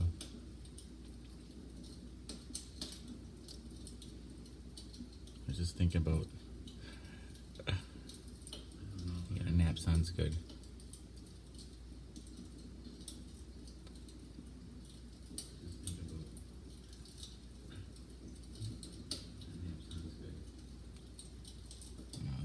I work so hard at balancing them.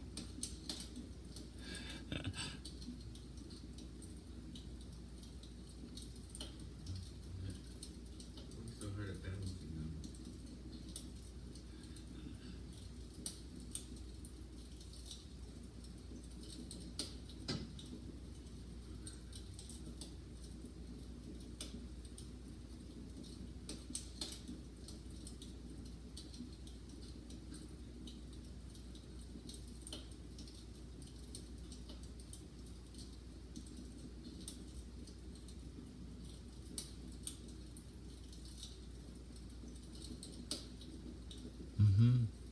Test results were good.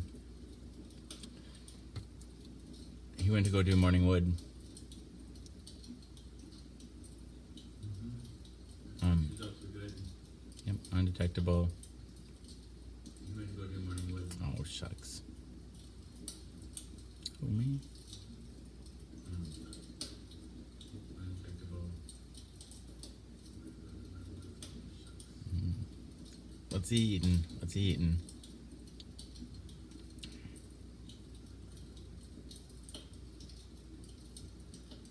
Do you live in Holland too, Brandy? Do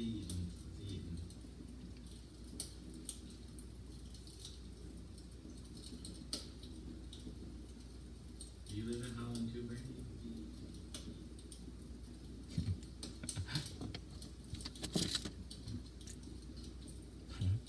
Morning wood, indeed.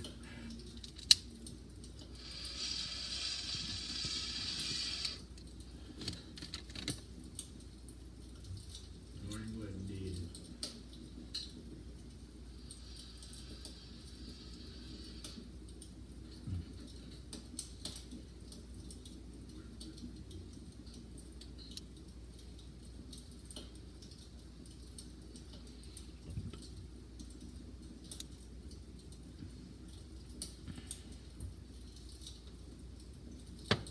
On the bus home from work, maybe.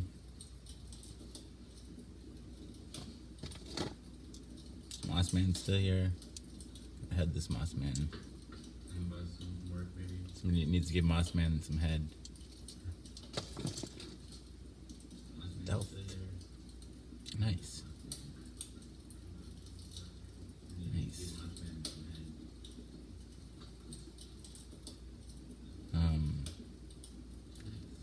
I saw just a little bit of the countryside of Holland and went through some semi urban-ish areas outside of Amsterdam on the train. Just a little bit of the countryside of Holland, and went through I don't know. We just drove. Like urban-ish areas. honestly, some of the places on the train, because I think we must have had to transition from one train to another. Honestly, some of the places Reminded me of the pictures I've seen and the way I imagine Eastern Europe looking like, or almost similar to like reminded me of the urban development projects that you see in like downtown Chicago, Eastern Europe, like looking big, or almost similar to like kind of development projects faceless in like downtown Chicago, apartment buildings, like big, lots of faceless like it seemed apartment buildings, like lots of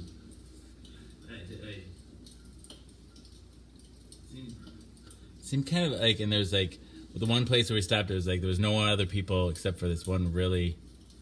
I was worried about this guy. He's like so drunk he could not get and there's like up the one place we stairs stopped, there was like there was no one other people except for this one really at the train station. He's like so drunk he could not get up the stairs. At the train station. And And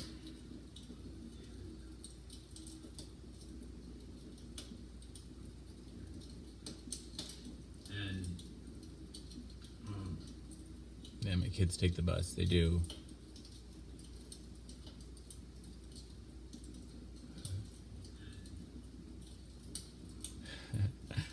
kids take the bus. They do. I was worried about him. We did not know how to pack for that trip either. I don't know how. I was worried about him. Oh, it's still. I don't think my wife has really learned this lesson at all yet, though.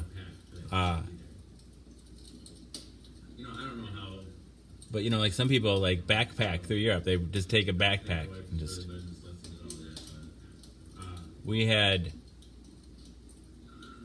like but like some people. we had two they would just take bags it back. apiece. I think that like checked baggages We had and a carry-on bag, plus a camera bag. bags apiece. I think that Oh my checked gosh! baggages. And not just this tiny camera bag, like a big camera bag, We had and like dragging that from train to train. plus a camera bag. Not smart. Oh my gosh! And that's just this tiny. Not camera bag, it's a smart. big camera bag. And like dragging that from train to train. Not smart. Not smart.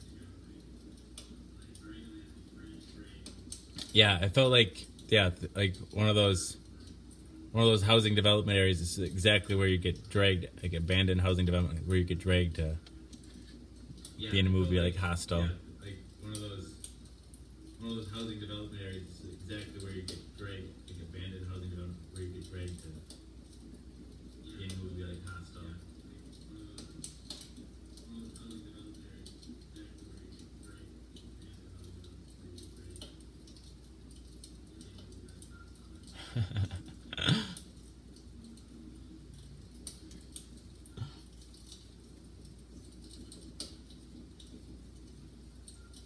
You too, Brittany Summer. I love you.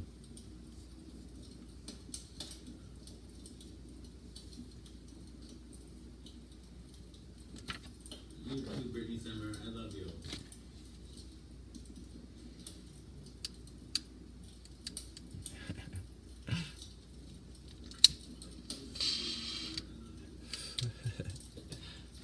Dang it.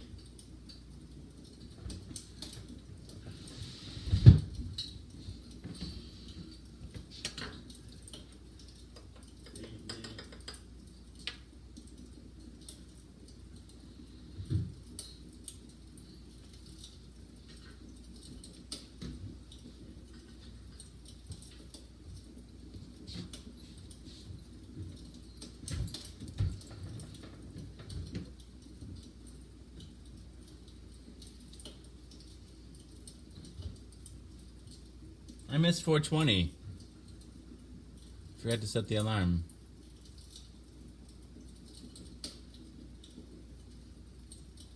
I have heard of Kid Rock. He's running for Senate. Forgot to set the alarm. And he's a big dummy. Ah. I have heard of Kid Rock. He's running for Senate. Big dummy. Ah.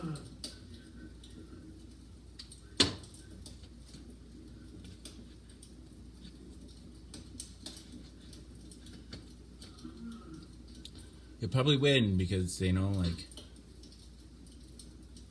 he spouts some of the same hateful shit that got Trump elected. He knows how to throw that red meat out there. Drain the swamp. He spouts some of the same hateful shit that got Trump elected. Not on record, though, no. And throw that red meat out there. Drain the swamp.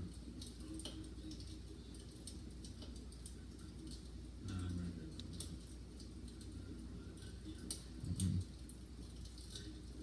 I had a great time there. I had a great time. What's fun, you know, what was really interesting to me is I could understand the people in Amsterdam. I could understand What's fun, you know, what was really interesting to me is their English, the Dutch English, much better than the British English. the people in I could not, you know, like, understand and part of me thinks I was getting trolled their English, by the Dutch English, workers in the underground better than the British. in London. But there were several. But that, no, it wasn't just that, because like the waitress at Harwich, at our hotel in Harwich, in London. like I'd have to ask people to repeat themselves It wasn't just that because several times, and then I would still walk away having no clue what they said to me, and we're both speaking English. I'd have to ask people to repeat And several times, and then I would still walk away having no clue what they said to me. but in Amsterdam, I understood their English much more easily. And I just thought that was In Amsterdam, interesting. I understood their English much more easily. I just thought that was interesting. Sweet, Brandy, sweet.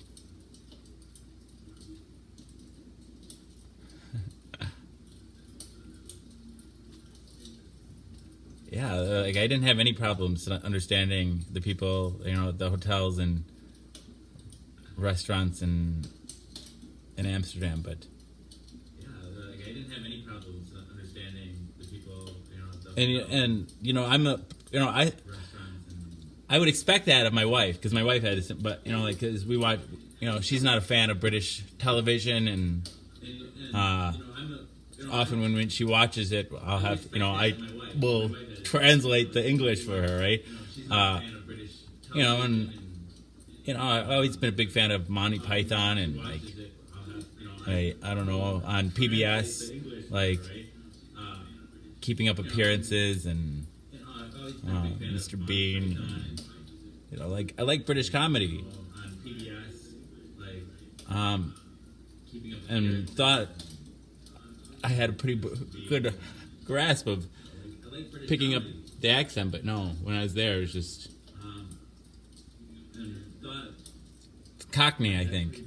good grasp of Probably, you know, and when I got to Harwich, it's probably rural, you know, more rural England, I don't know. probably, you know, and when I got to And so Harwich, it's probably Cockney and rural are probably pretty similar. I'm just guessing. England, I don't know.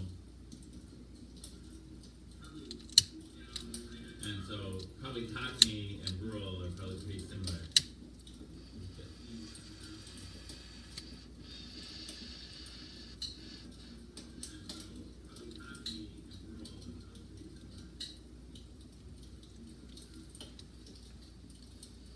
Uh,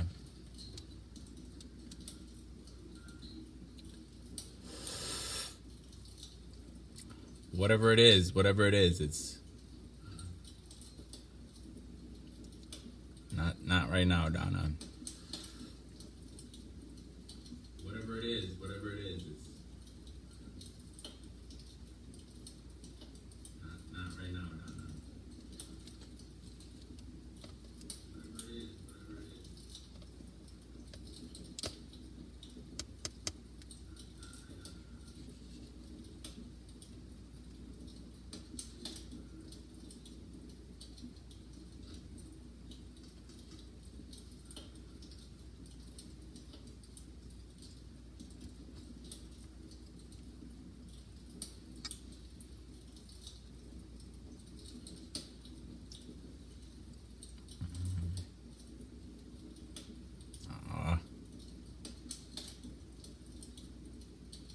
So yeah, I don't remember much. I didn't watch. I didn't watch lots of Benny Hill.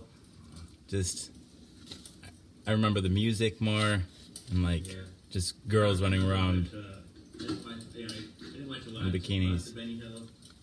Just, I remember the music more and like just girls running around in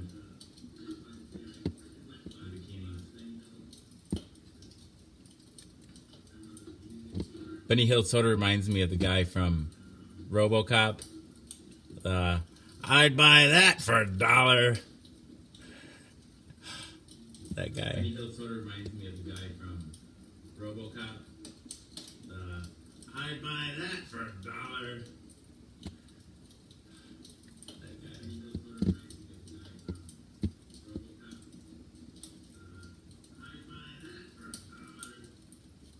And that sort of reminds me of in the Lego movie, Where's My Pants? Fake. I think both of those That are reminds me of the Lego movie. up there with Where's best my fake pants? movie lines or Fake. quotations and whatever. Up there with best fake movie lines or quotations. Well, when I'm feeling extra confident, Donna, I like to say that. Donna says that'd be good in an I Love Lucy show. I like to say that the aliens, they first took note of the human race. Because the first few radio waves and slipped by them, but when they first started noticing our planet was squawking with a bunch of radio waves, the first thing they took notice of was I Love Lucy, and they're like, huh, these little monkeys, they're interesting. Let's keep an eye on them. But, they're interesting, but they're not ready yet. Look at it, they're not ready. And then, so they just kind of, kept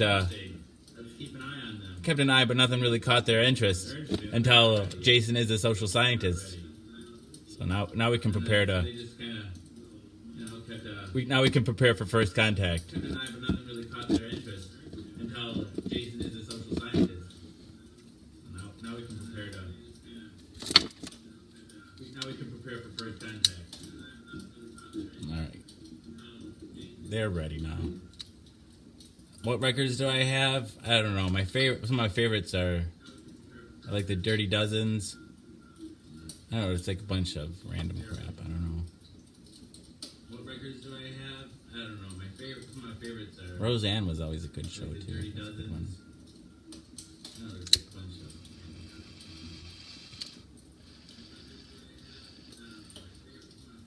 Roseanne was always a good show.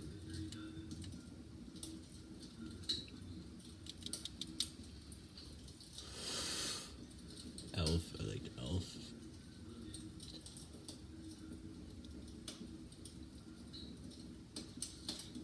Jake's back.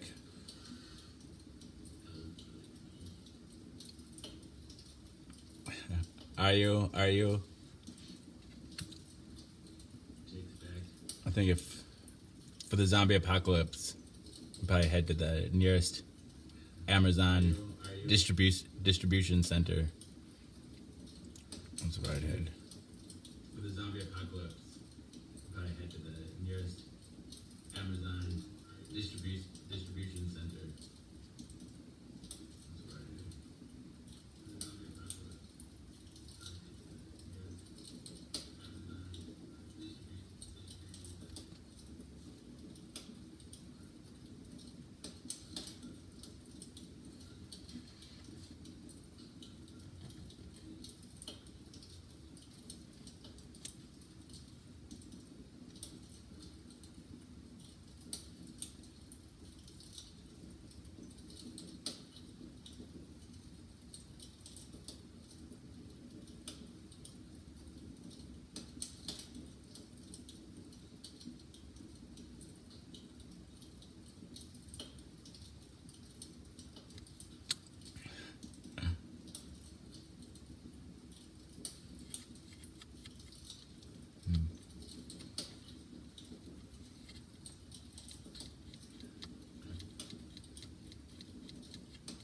I need to build a bunker like Tora Bora style. What mountains are in Oregon? Like in those mountains? I need to build a bunker like Tora Bora style. Wow, there's this show, Donna. We've got this show. Mountains are in Oregon, in those mountains. There's this show, Donna.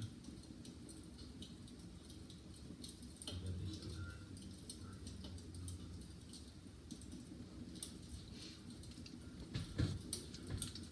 Build the echo chamber. High in an undisclosed location. Mountain bunker. Build the echo chamber. High in an undisclosed location. Mountain bunker.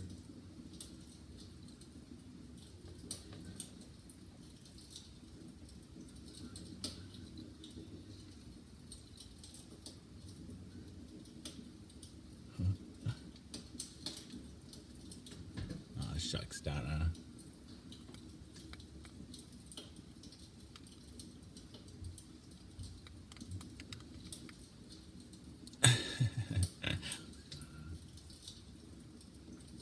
We'll see, we'll see.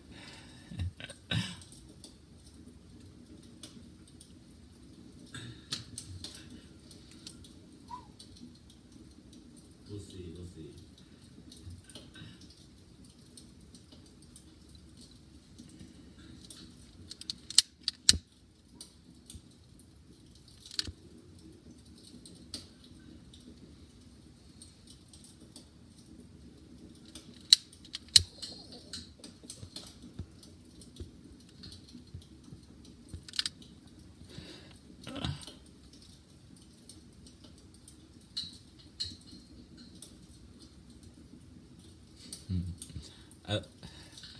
I think, was it 21 days later or whatever? Light and Donna's fire. Ooh. I think That's probably the, like, that's the best zombie story for quite a while. And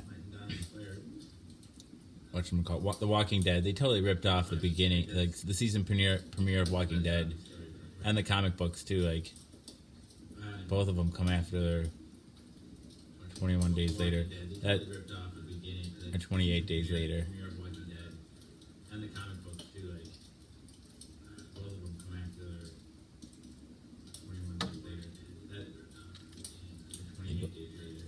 They both rip off 28 days later.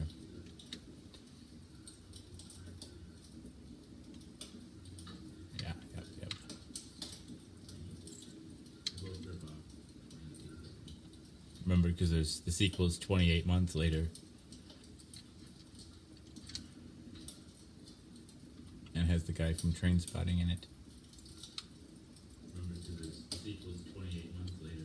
World Z was okay. I like my other favorite zombie movie. My second favorite zombie movie after 28 Days Later is the reboot of Dawn of the Dead, which Zombie movie. takes place in Milwaukee and in a shopping mall. Milwaukee, Wisconsin. Dance with no pants. Dawn of the Dead, which takes place in Milwaukee and in a shopping mall.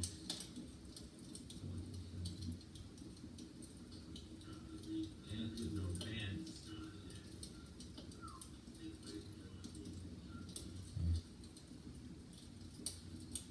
That one's really good. I think that one's fun. Dawn of the Dead. No, I've never been to Disney. That one's really good. I think that one's fun.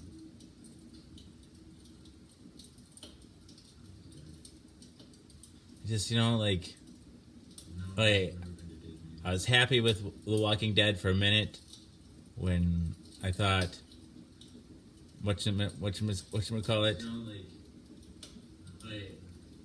was happy Uh, with The Walking Dead. Carl got his head bashed in. I thought, But that was, whatchamacallit? it's like, finally that kid. Carl got his head bashed in. But but they wimp out. No, I'm sorry. Like, so then the guy they end up killing, he should have already died at the time he got trapped under the bus. No. And they just cut out, So then they surrounded by, end up killing. and he's still alive. I know he's really likable, but you know, like, Get trapped under the bus. I hate it when stories put characters in like impossible circumstances to like get you scared, but then have like an escape. It's really likable, but you know, like, I hate it when stories Dang put it. characters in like impossible circumstances to like get you scared, but then have like an escape. Yeah. Dang it.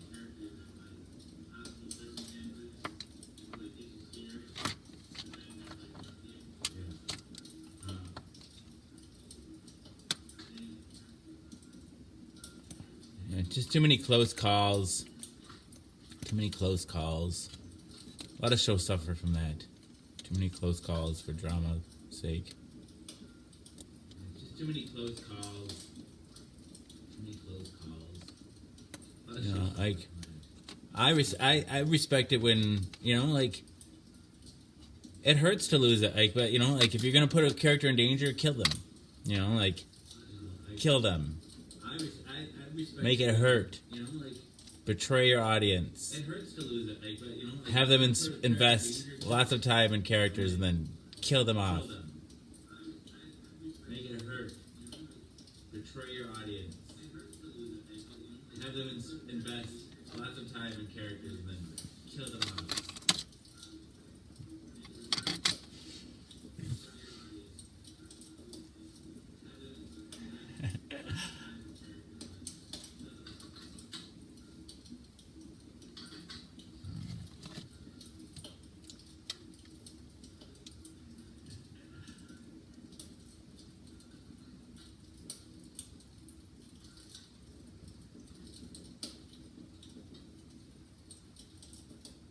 The first season of that was good too. Fear of the Walking Dead. And that show went to crap too. I forget what happened to that First one. season, that was good too. Dexter. Dexter is another show that really suffered from like his sister almost catching him. Crap too. I don't know how many like he almost got caught too many fucking times. I'm just like, Dexter is another show that really sucks. it got to the point where you like knew no matter how close it seemed, you knew there was gonna be a way out. Fucking times. I'm just like, it got to the point where you like knew no matter how close it seemed, you knew there was gonna be a way out.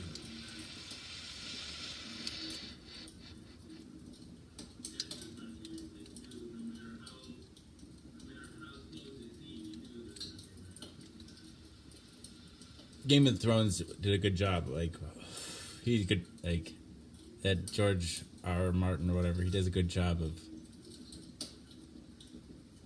But then Game of Thrones did a good job. Like, last that season of R. Martin or whatever, he did a good job of. Game of Thrones, I think it's not. I don't know what's the truth about that, but like some people say it's not him writing it anymore. Like it's Season because his last book isn't out, and it's just the producers of the show. I don't know what And the it's- truth about that, but it's like some People, I've say it's heard not people him call it writing fan porn. his last book. Also, like people impossible situations, getting out of impossible. The show. I've heard people call it fan porn. Also, people Like this season, though, it was like getting out of impossible. I don't know, people escaping and like people like,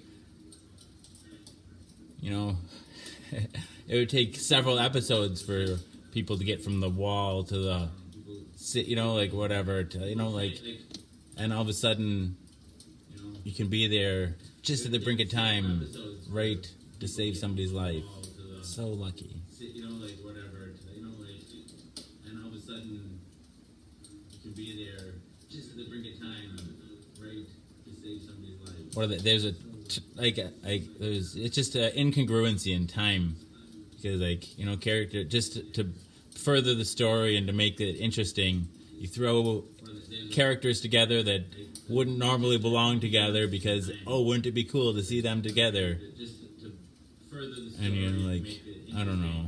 You throw characters together that wouldn't And they sort of fell into that together, trap too of like, wouldn't it be cool the important characters, you know, now aren't going to die. And you're like, I don't know.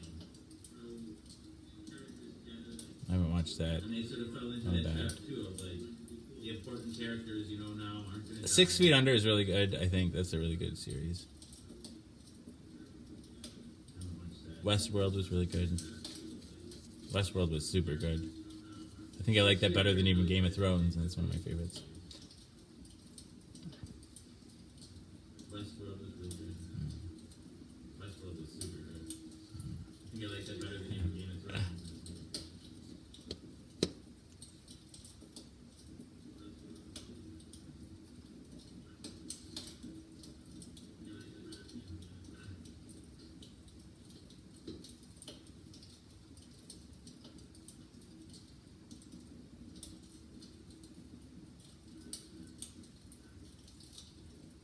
Vikings?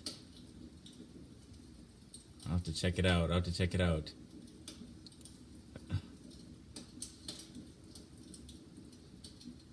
Vikings? Oh, nice name to you too, Jason D. Danger. Welcome to the Dang Nation, Mr. Danger. Dang it right to heck. Nice name to you too. Fellow Jason. Welcome to I watch a lot of Bob's Burgers. Danger. I watch a lot of Bob's Burgers. Dang right to heck. Fellow Jason. Viking hat? Yeah, that sounds pretty sweet. Watch a lot of Bob's Burgers. Double dog, dang it to heck. Donnelly. Viking hat. I wanted to have a sock but named Ranger Danger. Spell, you know, like looks like it's spelled Ranger Danger, but pronounce it Ranger Danger. I wanted to have a sock named Ranger Danger. Spelled, you know, like, looks like it's spelled Ranger Danger, but pronounce it Ranger Danger.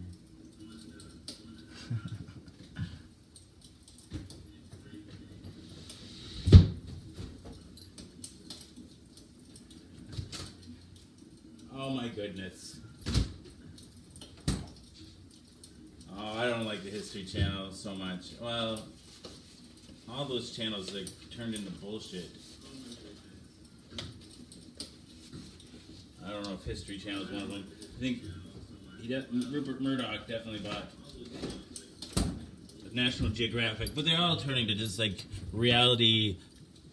For like the Learning Channel, that's another one. They all like a lot of these stations used to be pretty good. Like National Geographic. some of them really good. Just like Um, like the Learning Channel used to be really good. channel, there's no, You could watch whole operations being done at a series, just an hour long of an operation. You know, before I had my surgery, my Nissen fundoplication and my gallbladder removal, I saw them done on the Learning Channel, just an hour long. because they're flipping through the channels, watching on cable. My surgery, my Nissen fundoplication, But now it's all like my gallbladder removal. bridal wars and Learning channel, just I don't know, just it's cheap to produce. the channels watching on cable. Reality TV, I guess. I don't know. But now it's all like bridal wars and Yeah, all the like, all, you know, my favorite television used to be until Dish Network killed it altogether.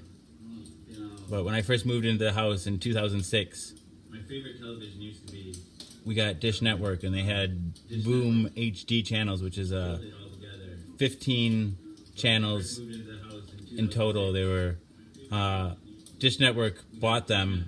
They used to be a standalone, and I think there were more, like 20 some. 15 Uh, channels.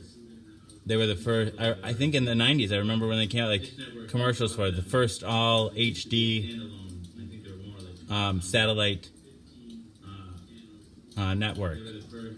I Or- think in and- the 90s, I remember when they came out, like commercials But Dish for the Network first bought up, all HD and satellite. they had 15 channels without commercials. You know, there'd be one channel dedicated to like it was Earth HD. I think is like Discovery Channel, but without commercials and better a lot of Japanese produced nature programs. You know, there'd be one channel dedicated to like And then they had Treasure HD, which was like 24 hours a day of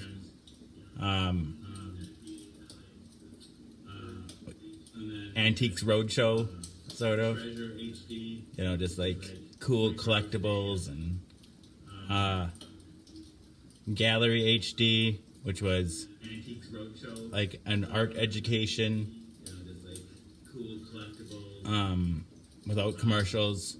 You know, foreign produced. Like it wasn't. You didn't have the American model of, you know, like Education. let's produce this in 15-minute segments so we can feed them up commercials, and then when they come back, we have to remind them of what they just watched 5 minutes ago Let's produce this before we tell the story again. It was like more continuous, feed them up commercials. and when they like come back, we have to I don't know, it was remind like them of what they just watched 5 minutes ago.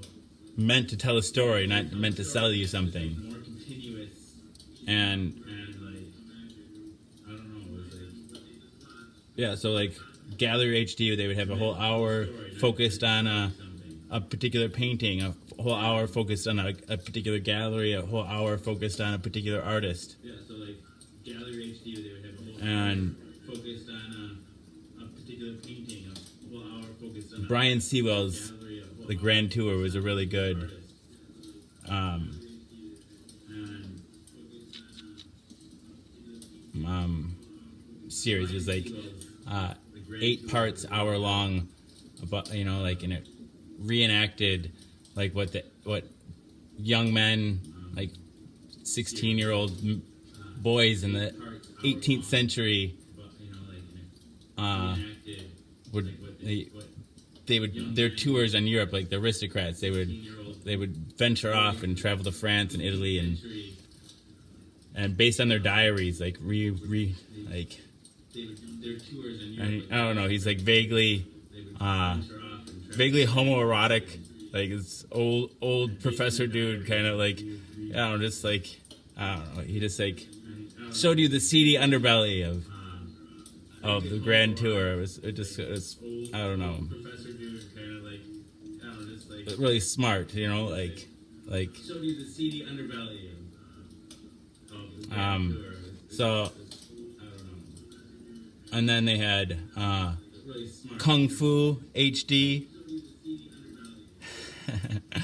And the focus on the FU HD that was like 24 hours a day of Kung Fu movies, old classic Kung Fu. FU HD.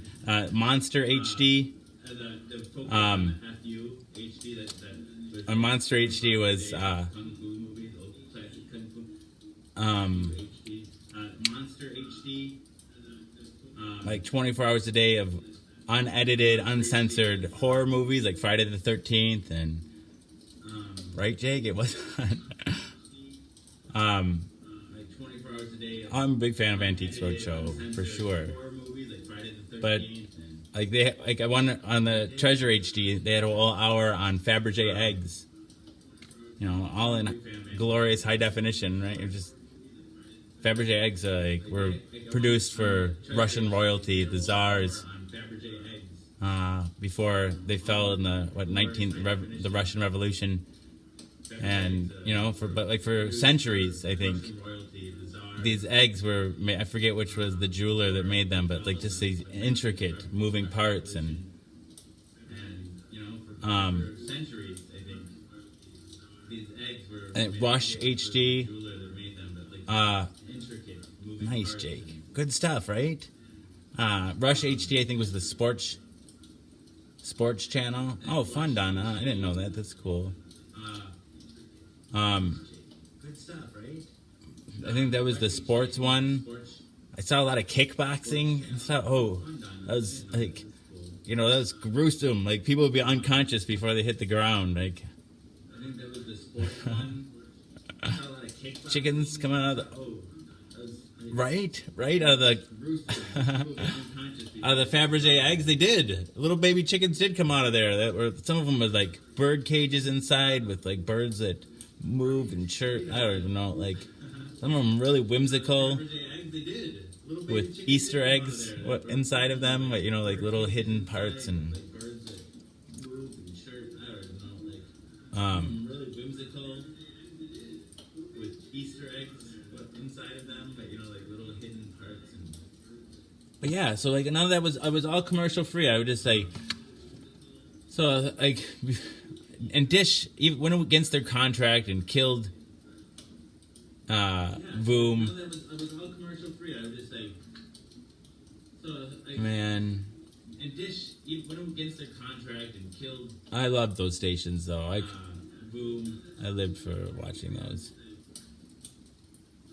Man, Yeah, if it was if television followed like the Voom HD model, I lived for watching it would yeah. I thought. Yeah, television is in some ways like people forget, like people call it the boob tube, right? And it's great. I love seeing boobs on TV. But television is in some ways like people forget. it's one of the greatest inventions in human I history. love seeing boobs on TV.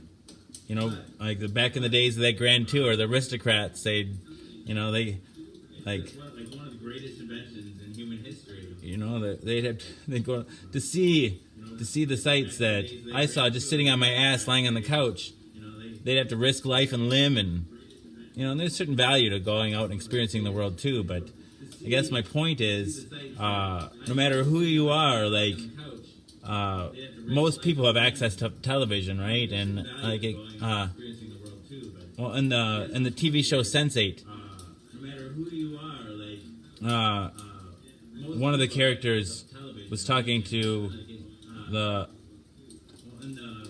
one of the characters that lived in Africa, and there was there wasn't a bed or something like that, but there was a really nice TV, and she asked, like, well, why do like so many places here, people have really nice TVs, but like don't invest in like other things that are important around them, and they said, well, a bed,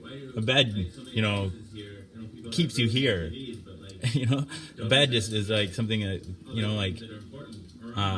but a TV can take you anywhere, right? That takes you away from here. Oh, and a bed is like something that like, and even kings of old couldn't see all the sights that we are privileged to see, right in our living rooms. Even kings of old couldn't see all the sights. Hey, Brandy. That we are privileged. We're talking about the kings of old. Right.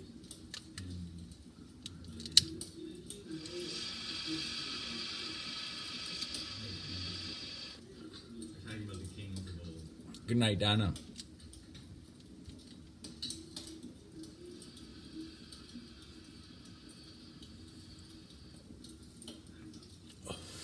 Good night, Donna.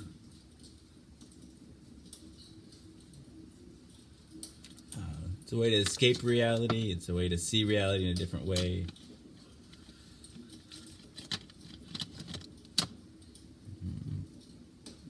Now we can transmit ourselves Reality is the way to see reality. to one another. That's a really big step.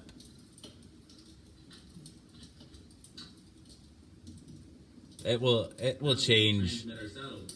the way we consume entertainment It's a and really big step. each other. Like anything powerful. It'll change Like anything powerful, the way we it's a consume blessing and a curse. each other. It's a tool and it's how you wield it. Like anything powerful. Any great source of power is Anything powerful. is also a bomb. Blessing and a curse. A tool and how you wield it.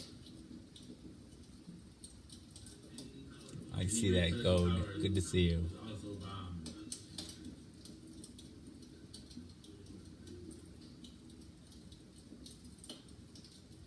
I see that, Goad. Good to see you.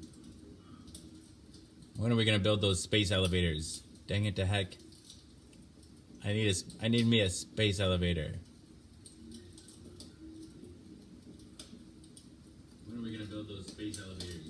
Dang it to heck. I need a It's one place I really agree with Newt Gingrich.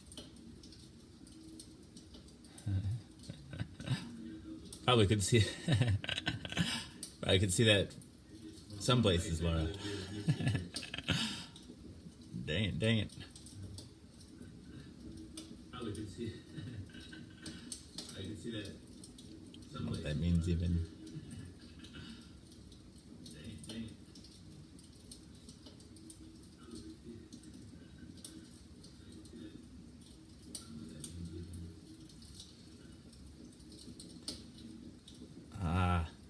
Material science can advance quickly, right? Dang it. Just need to... Material science can advance quickly, right? Just need some really strong ropes.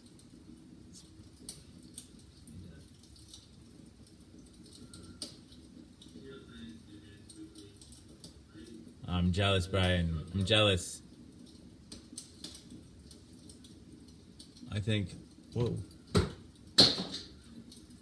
want to say this is I'm jealous, Brian. I'm jealous. a 50 inch, maybe a 52 inch TV, 55 at the most.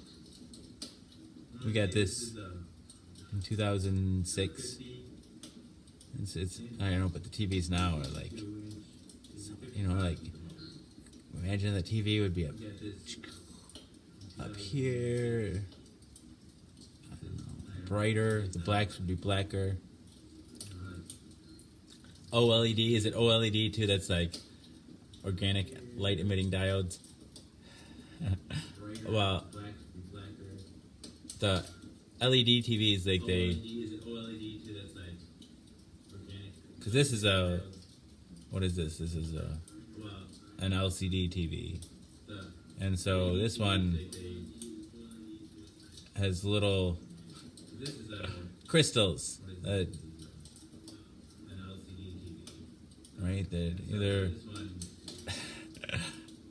little blue, green, and red crystals. And I think they change shape to like, but there's a light behind them that shines through those crystals. Anyway, but the light emitting diodes are like little, instead of having little red, blue, and green crystals with light shining through them, they're actually just tiny little red, green, and blue light bulbs. There's millions of them. And they turn on and off rather than having a light that shines behind them. And so, whatever.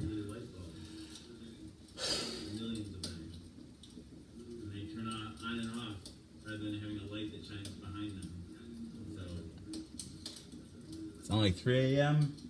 We got 5:20 here.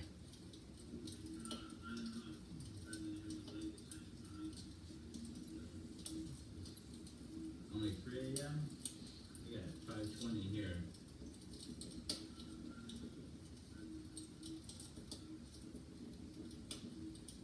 A 50?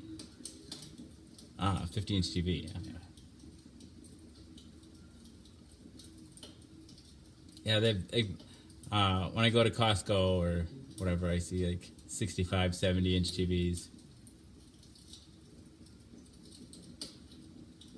Yeah, when I go to Costco or wherever, I see like 65, 70-inch TVs. You're 619. Dang. I'm sorry, Jake. I'm sorry. How much time do we have left? 6:19. Natalie sees Shiva. Nice. Sorry, Jake. Sorry. Good morning. How are you, Natalie? Good to see you. How much time do we have left? Natalie sees Shiva. Nice. Good morning. How are you, Natalie? I met Natalie in real life. A whole hour? Dang, the heck. What are we gonna do? A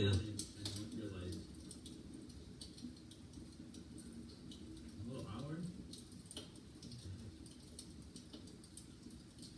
What are we gonna do? Wow. I don't blame you, Brian. I don't blame you.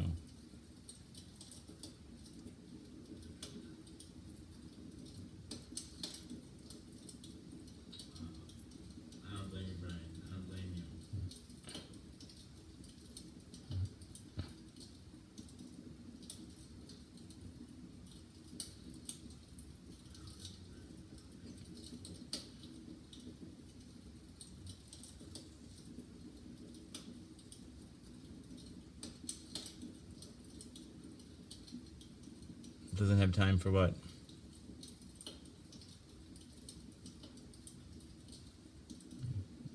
I didn't see the flowers. I see flowers on the screen, but not up here. What did you do, Jake? I didn't see the flowers. I see flowers on the screen, but not up here. What did you do, Jake?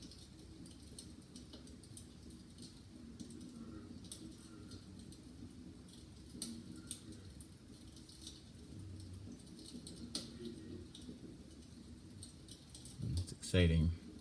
Brandy's excited.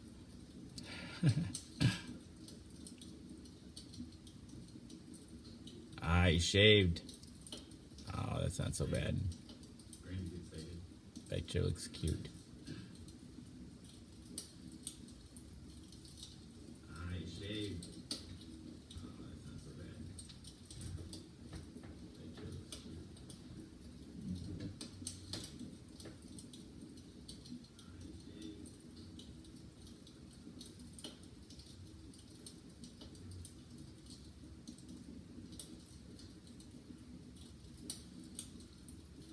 I was gonna take a shower tonight,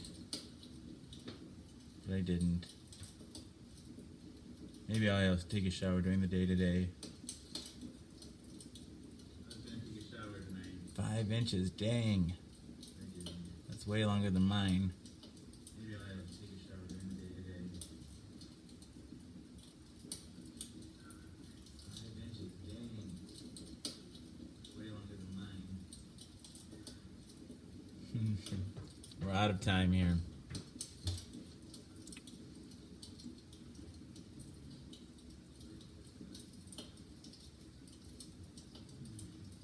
We're out of time here.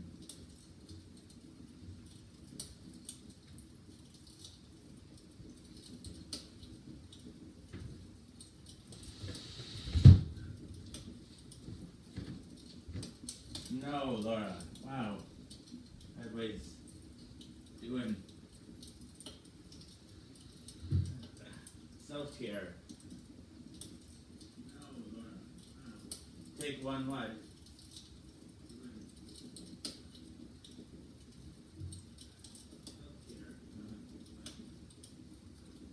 I have to shave my pubes again. I do have to do that.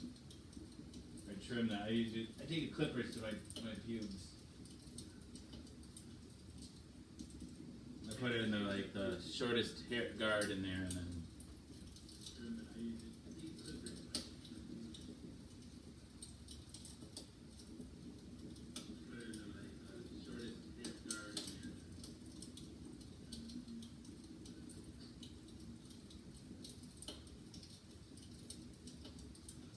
I'm gonna be right here.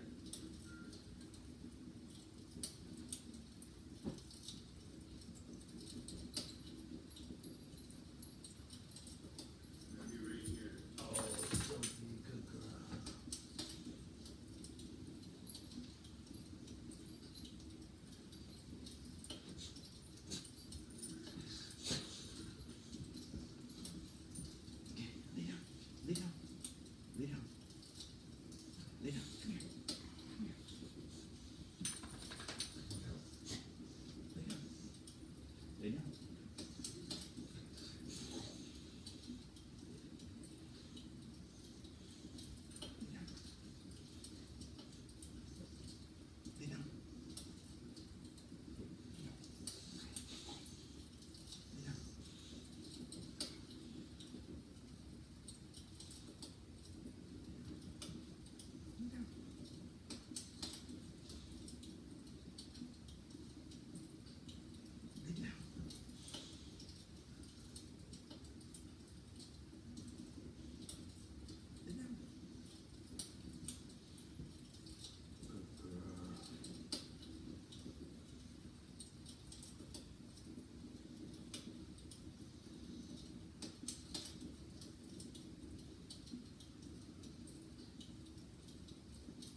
Boats and hoes.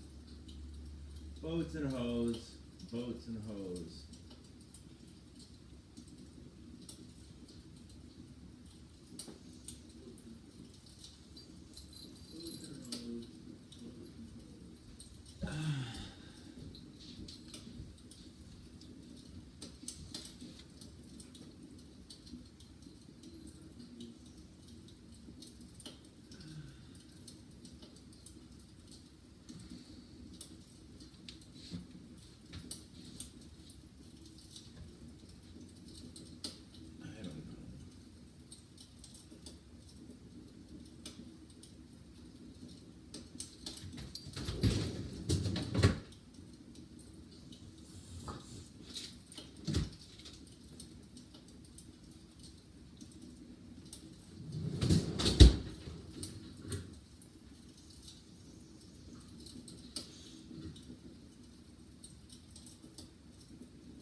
How much time do we have left?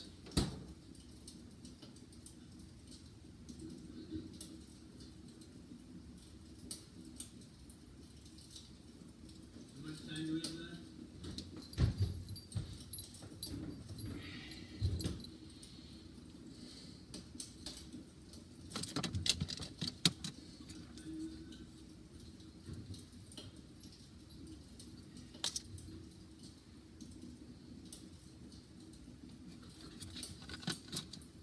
Good morning, Sherry Gold.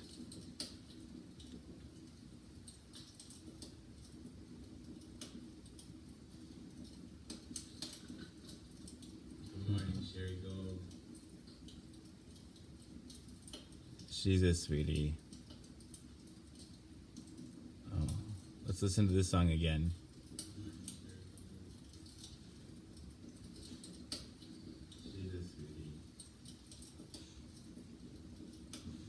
Listen to this song again.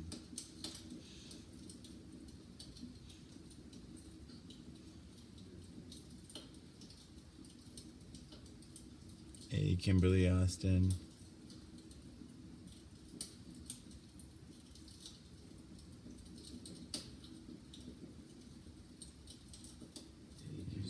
Under half an hour left. Okay, let's listen to this song. Rue Saint Vincent. Rue Saint Vincent. Rue Saint Vincent. I don't know. I can't see it. Let's listen to this song. Rue Saint Vincent. Rue Saint Vincent. I don't know. Dang, that won't play. Rue Saint Vincent. I don't know.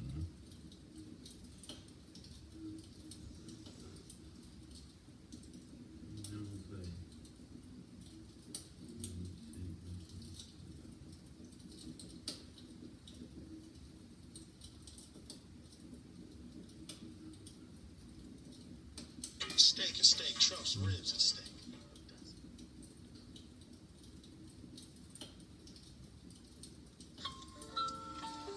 This is a pretty song. Someday. Elle avait sous sa toque notre sur la butte Montmartre un petit air innocent. On l'appelait Rose, elle était belle. À sentait good. bon la fleur nouvelle. Good. I'm glad you guys are Saint-Vincent. having a good time without me. On n'avait pas connu son père, on n'avait plus de mère. Et depuis 1900, I've been kind of chez sa vieille incommunicado. aïeule, où qu'elle s'élevait comme ça toute seule, rue Saint-Vincent. It's pretty, isn't it? A travaillé déjà pour vivre, et les soirs de givre, sous le froid noir et glaçant, son petit fichu sur les épaules. I first heard it on the Rushmore soundtrack. My favorite movie, Rushmore. Rushmore's a great soundtrack. À voyer dans les nuits de gelée, la nappe étoilée, et la lune en croissant. brillait blanche et fatidique sur la petite croix de la basilique, rue Saint-Vincent. L'été par les chauds crépuscules a rencontré Jules. I don't know who it is. Si caressant, Like Yves Montand, something like that. caresse The song is des Rue soirées entières, Saint-Vincent. avec lui près du vieux Road, cimetière, Saint Vincent Road. rue Saint-Vincent.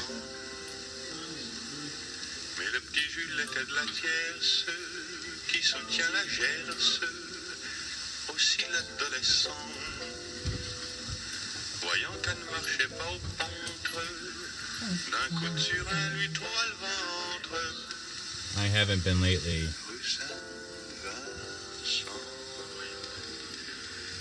Quand ils l'ont couché sous la planche, Just been staying in bed. blanche, Yes, the Rushmore soundtrack ensevelissant. from the movie Rushmore. Director Wes Anderson. On disait que la pauvre gosse Uh, était claquée le jour de I sa don't know. He is noce, Wes Anderson is a director with rue Saint-Vincent. an exquisite eye for detail. And Elle avait sous sa toque noire his selection for songs in a movie, I think, as with everything else in his movies, he puts innocent. in a lot of thought. On l'appelait Rose, elle était belle, elle sentait bon la fleur nouvelle, I'll check it out, Jake. rue I'll get in there. Saint-Vincent. Love you too, Space and Jason.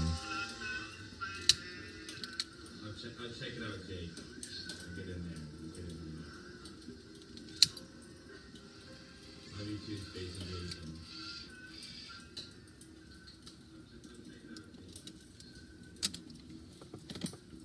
Exactly. Is it a sad song? It sounds sad, Kimberly. I imagine it's something like, the phrase "we'll always have Paris." Is it sad? It's like St. Vincent Road is like a place when somebody met, and I imagine we'll always have something that like, time. the phrase "we'll always have Paris." I could be wrong though. Like St. Vincent Road is like a place when somebody met. I could be wrong though.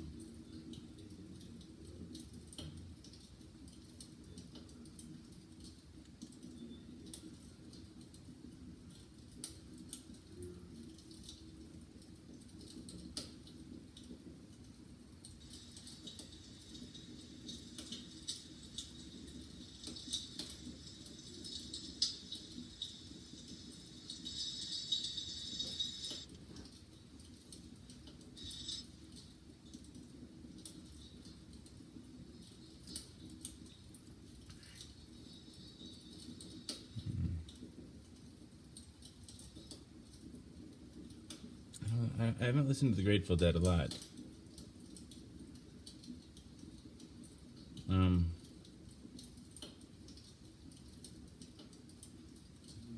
listened to the Grateful Dead a lot.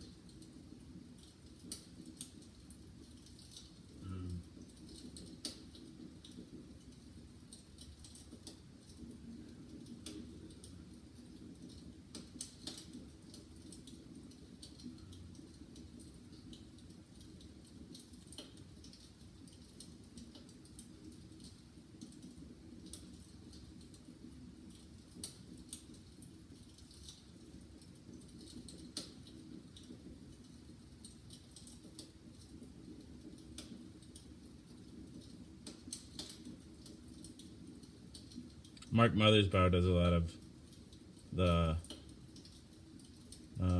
original score for Mark Mothersbaugh does a lot of the original score for.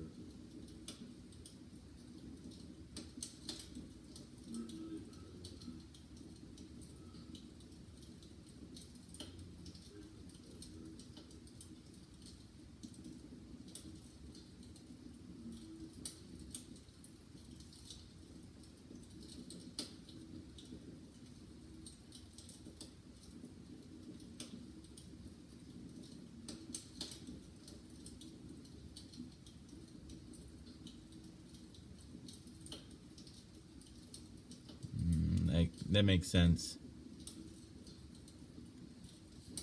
Or just Google Ruesti.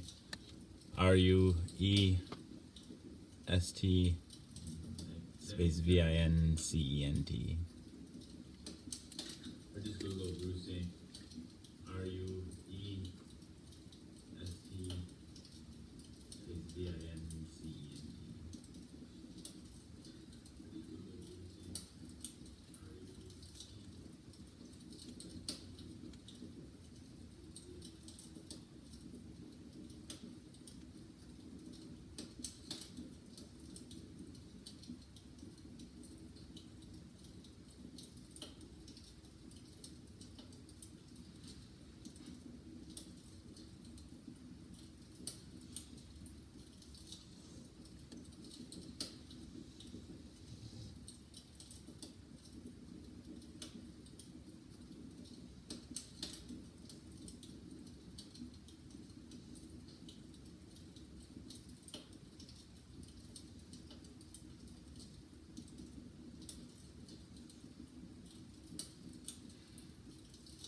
I'll show you just a little bit of that Brian Sewell Grand Tour.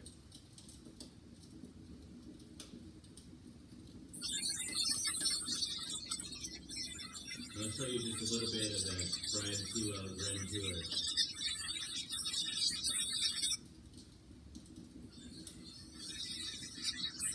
Oh, the sound is terrible.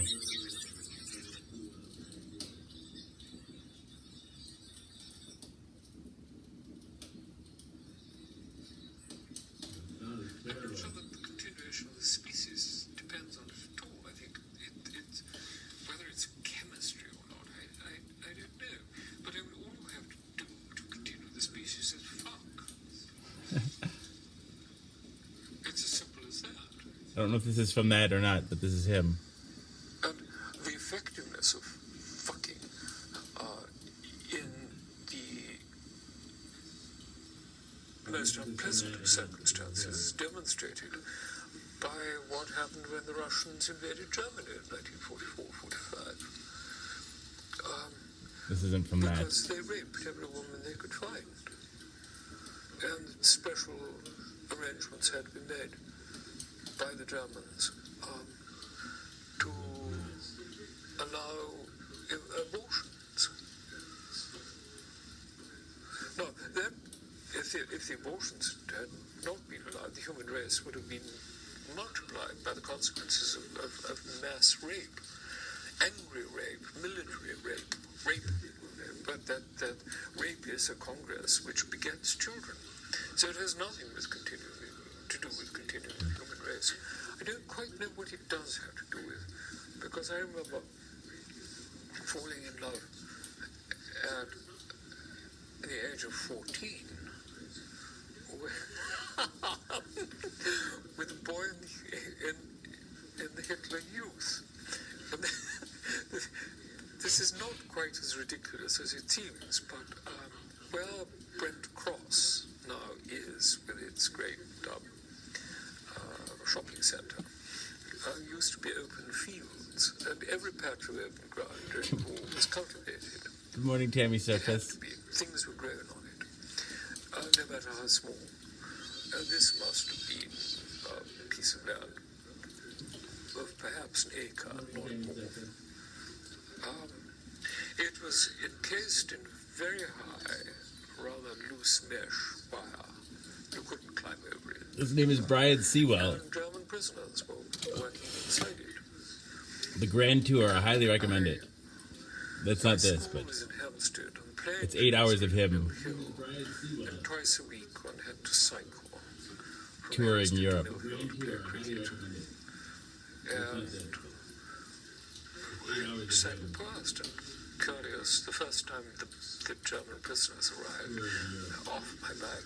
Have a look at them, guarded by a couple of soldiers.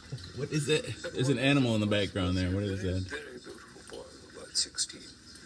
Blonde hair, the absolute Aryan perfection of this child. There's an animal in the background. More beautiful than any other boy I'd ever seen. Far more beautiful than any prefect. And we all had crushes crushes on prefects, and I had a crush on this boy. He could speak no English. I could speak very little German, just sort of V gates and not much more.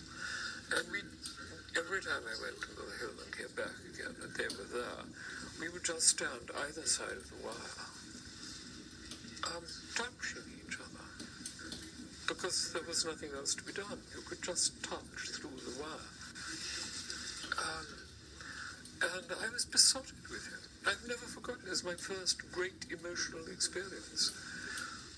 Unlike with other boys at school who couldn't immediately have some kind of sexual activity, because the wire was there. So this was love. It had nothing to do with a quick wank. It was a moving passion. So, it's a serious business, but it isn't an illness.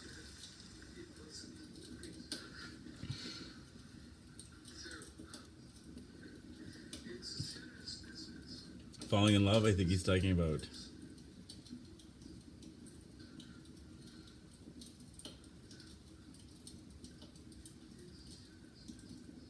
Falling in love, I think he's talking about.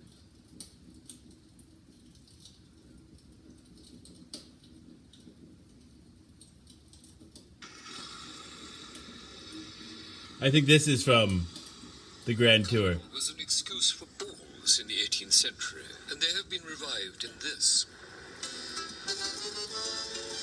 Grudgingly, thinking to be only a spectator, I agreed to attend one.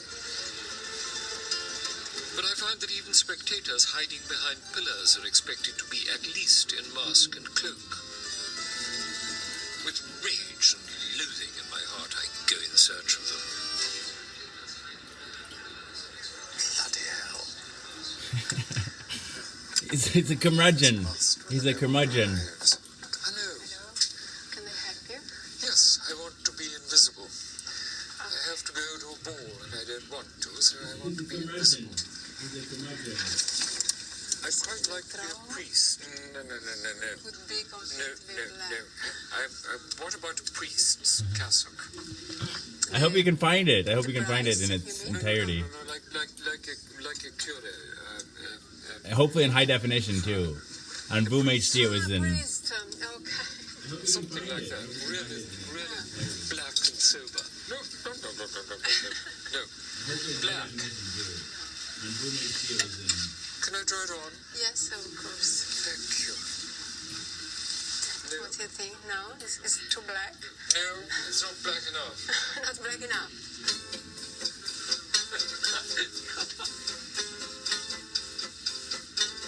Yeah, that's completely black. Yes. I'm enjoying this. I'm enjoying this. Nothing. Oh, that would be fun.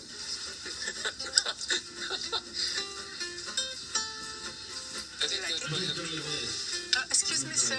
I found this also, if you want to try.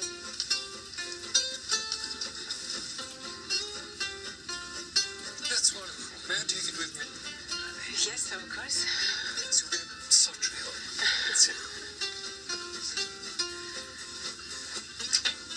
Bye. He's an art critic or something. He talks like a professor. Like,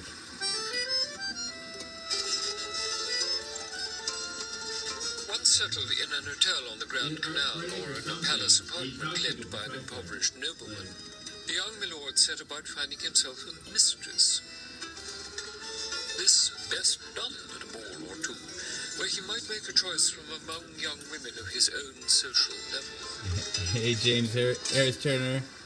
This event, however, billed as the Casanova Ball, is a commercial affair to which anyone willing to blew £300 or so can buy a welcome. Well, here I am, filled with bitter resentment on my way to the bloody ball. I suppose I shouldn't say bloody, really. It's going to be one of those affairs where people who have no business to think of themselves as aristocrats are paying to get into aristocratic mode. €400 to go to the ball and pretend. How fraudulent can you get? They're all togged up in tat and tawdry and look vaguely like armchair upholstery because of their vile, fat figures. And it's an absolute hideous nonsense. It's the Grand You will Tour observe by Brian how I'm Sewell. sick of it, I'll come away feeling even more sour than I do now. The Grand Tour was a thing. It was like in the 18th century. It's a freak. That's what aristocratic They don't British know young what men they would expect. do. They don't know how to behave. British young men, they would go on a grand tour of Europe, But are there any rules in what and he's seems to be the recreating it. minimum of an utterly It was a pointless series he did television in 8 costume parts. drama?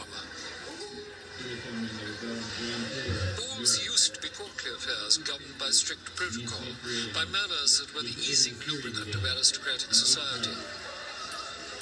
And that is precisely why the young Grand Tourist had been to the Turin Academy at the very start of his long journey. But there has been no academy for this motley gathering of the middle classes. The motley gathering of the middle classes. Ode profanum vulgus. No academy to go there. Fly our speech and smiles.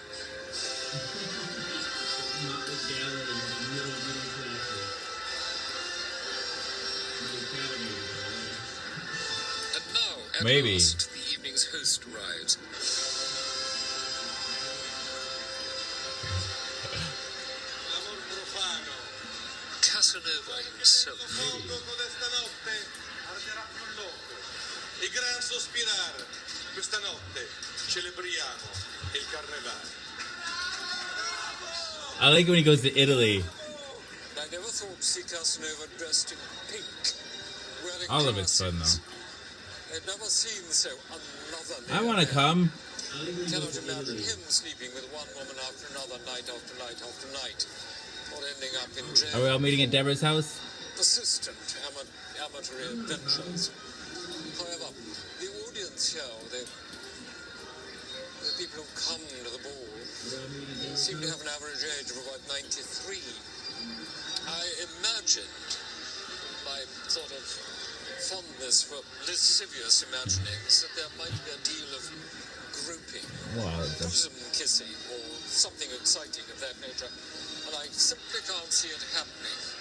Very dull ball it's going to be with people at that age. They're all overdressed, they'll all sweat too much if they can move at all. Quite frankly, we need more bosom kissing and less dressing. I love it. all it's attractive is This man knows how to have a ball. fat old lesbians. And that's about the sum of it.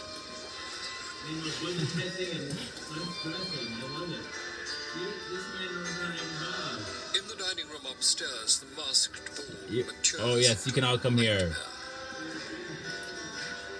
Sweating in their hired clothes, discretion abandoned, alcohol taking its toll.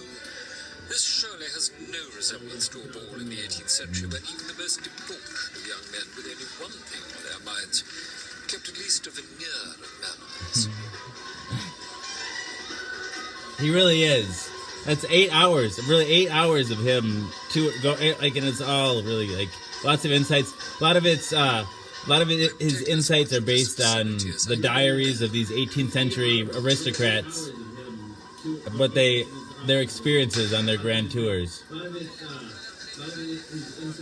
Exhausted, resentful, and wondering what the devil I can say, I am compelled to lunch next day with the Baroness Romana von Schilgen, whom I believe to be responsible for last night's ball. Brian Sewell's grand tour. I am not alone. There must be 100 people at this party. Half still in last night's costumes. Because our parties are just like in the 18th century. Everybody in costume, only candlelight. Not very young. Not young people, you say? No, our guests are from 25, 26 up to 85, 86. Yes, I think then most of them are nearer 80 than 20. I watched them arriving last night Where? at your Casanova ball. At the Casanova ball. That's not our ball. That's not your ball. Oh, I see. No. Sorry, you're talking about the wrong ball. I'm sorry if I got to the wrong ball last You night. got to the wrong ball. But I thought it was terrible. I don't talk about other balls. No,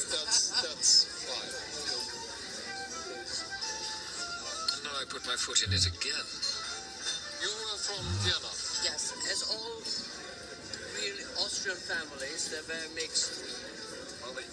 Vienna, Styria, Hungary, so Transylvania. Yeah, I think I thoroughly enjoyed. Does no one I haven't watched it since 2000. You know, it was 2006 when, in 2007 when. It's not on the phone. Oh, the show's ending. When I had Voom HD. I haven't watched it since 2000. You know, it was 2006 when, in 2007 when I don't know. Communion. I had Boom HD.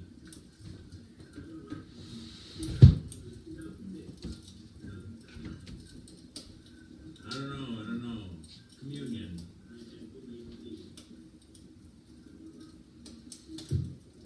Good night, old friends and new.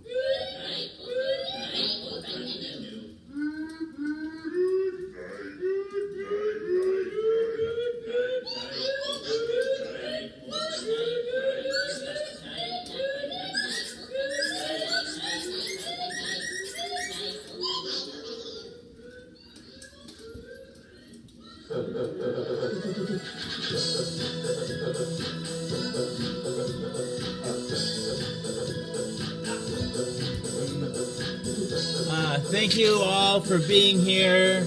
Thank you for entertaining yourselves while I was taking a rest. Thanks for sticking around with me, even when I'm down. I love you all. Come back tomorrow. I'll have more ideas for you, and you'll have things you'll want to talk about, and so will I. The pill is Triamec. It's a once-a-day pill containing 3 medications, abacavir, dolutegravir, and the Movidine. Together they work in concert to suppress the replication of the HIV virus within my system. I take my HIV medication live on the Book of Faith each day in front of friends, family, and strangers. I do so in order to embrace stigma, dispel ignorance, and find support. If I'd have people take only one thing away from this show, it would be the knowledge that HIV is preventable. If you're HIV negative, there's a once-a-day pill you can take. PrEP, pre-exposure protocol. You take it once a day, and think of it as a highly effective chemical condom. It prevents HIV. And if you're HIV positive like me, treatment is prevention. By taking my medication every day and maintaining an undetectable viral load, which mine just came back and it's undetectable, then I'm not contagious. You could fuck me bareback all day long and never catch HIV from me. All right. It's a brave new world. The future is now. And it's 1969. Free love, baby. All right. Pill 465 down the hatch.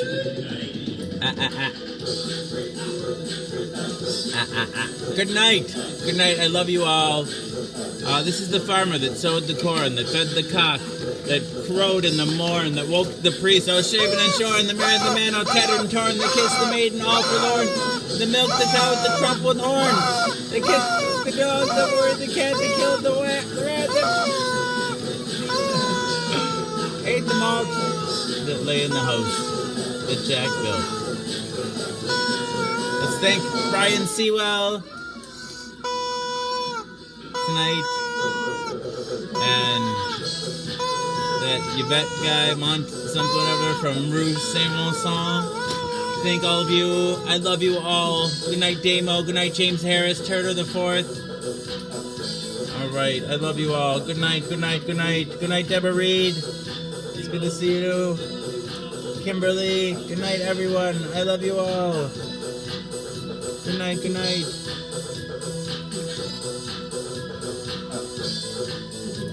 I love you.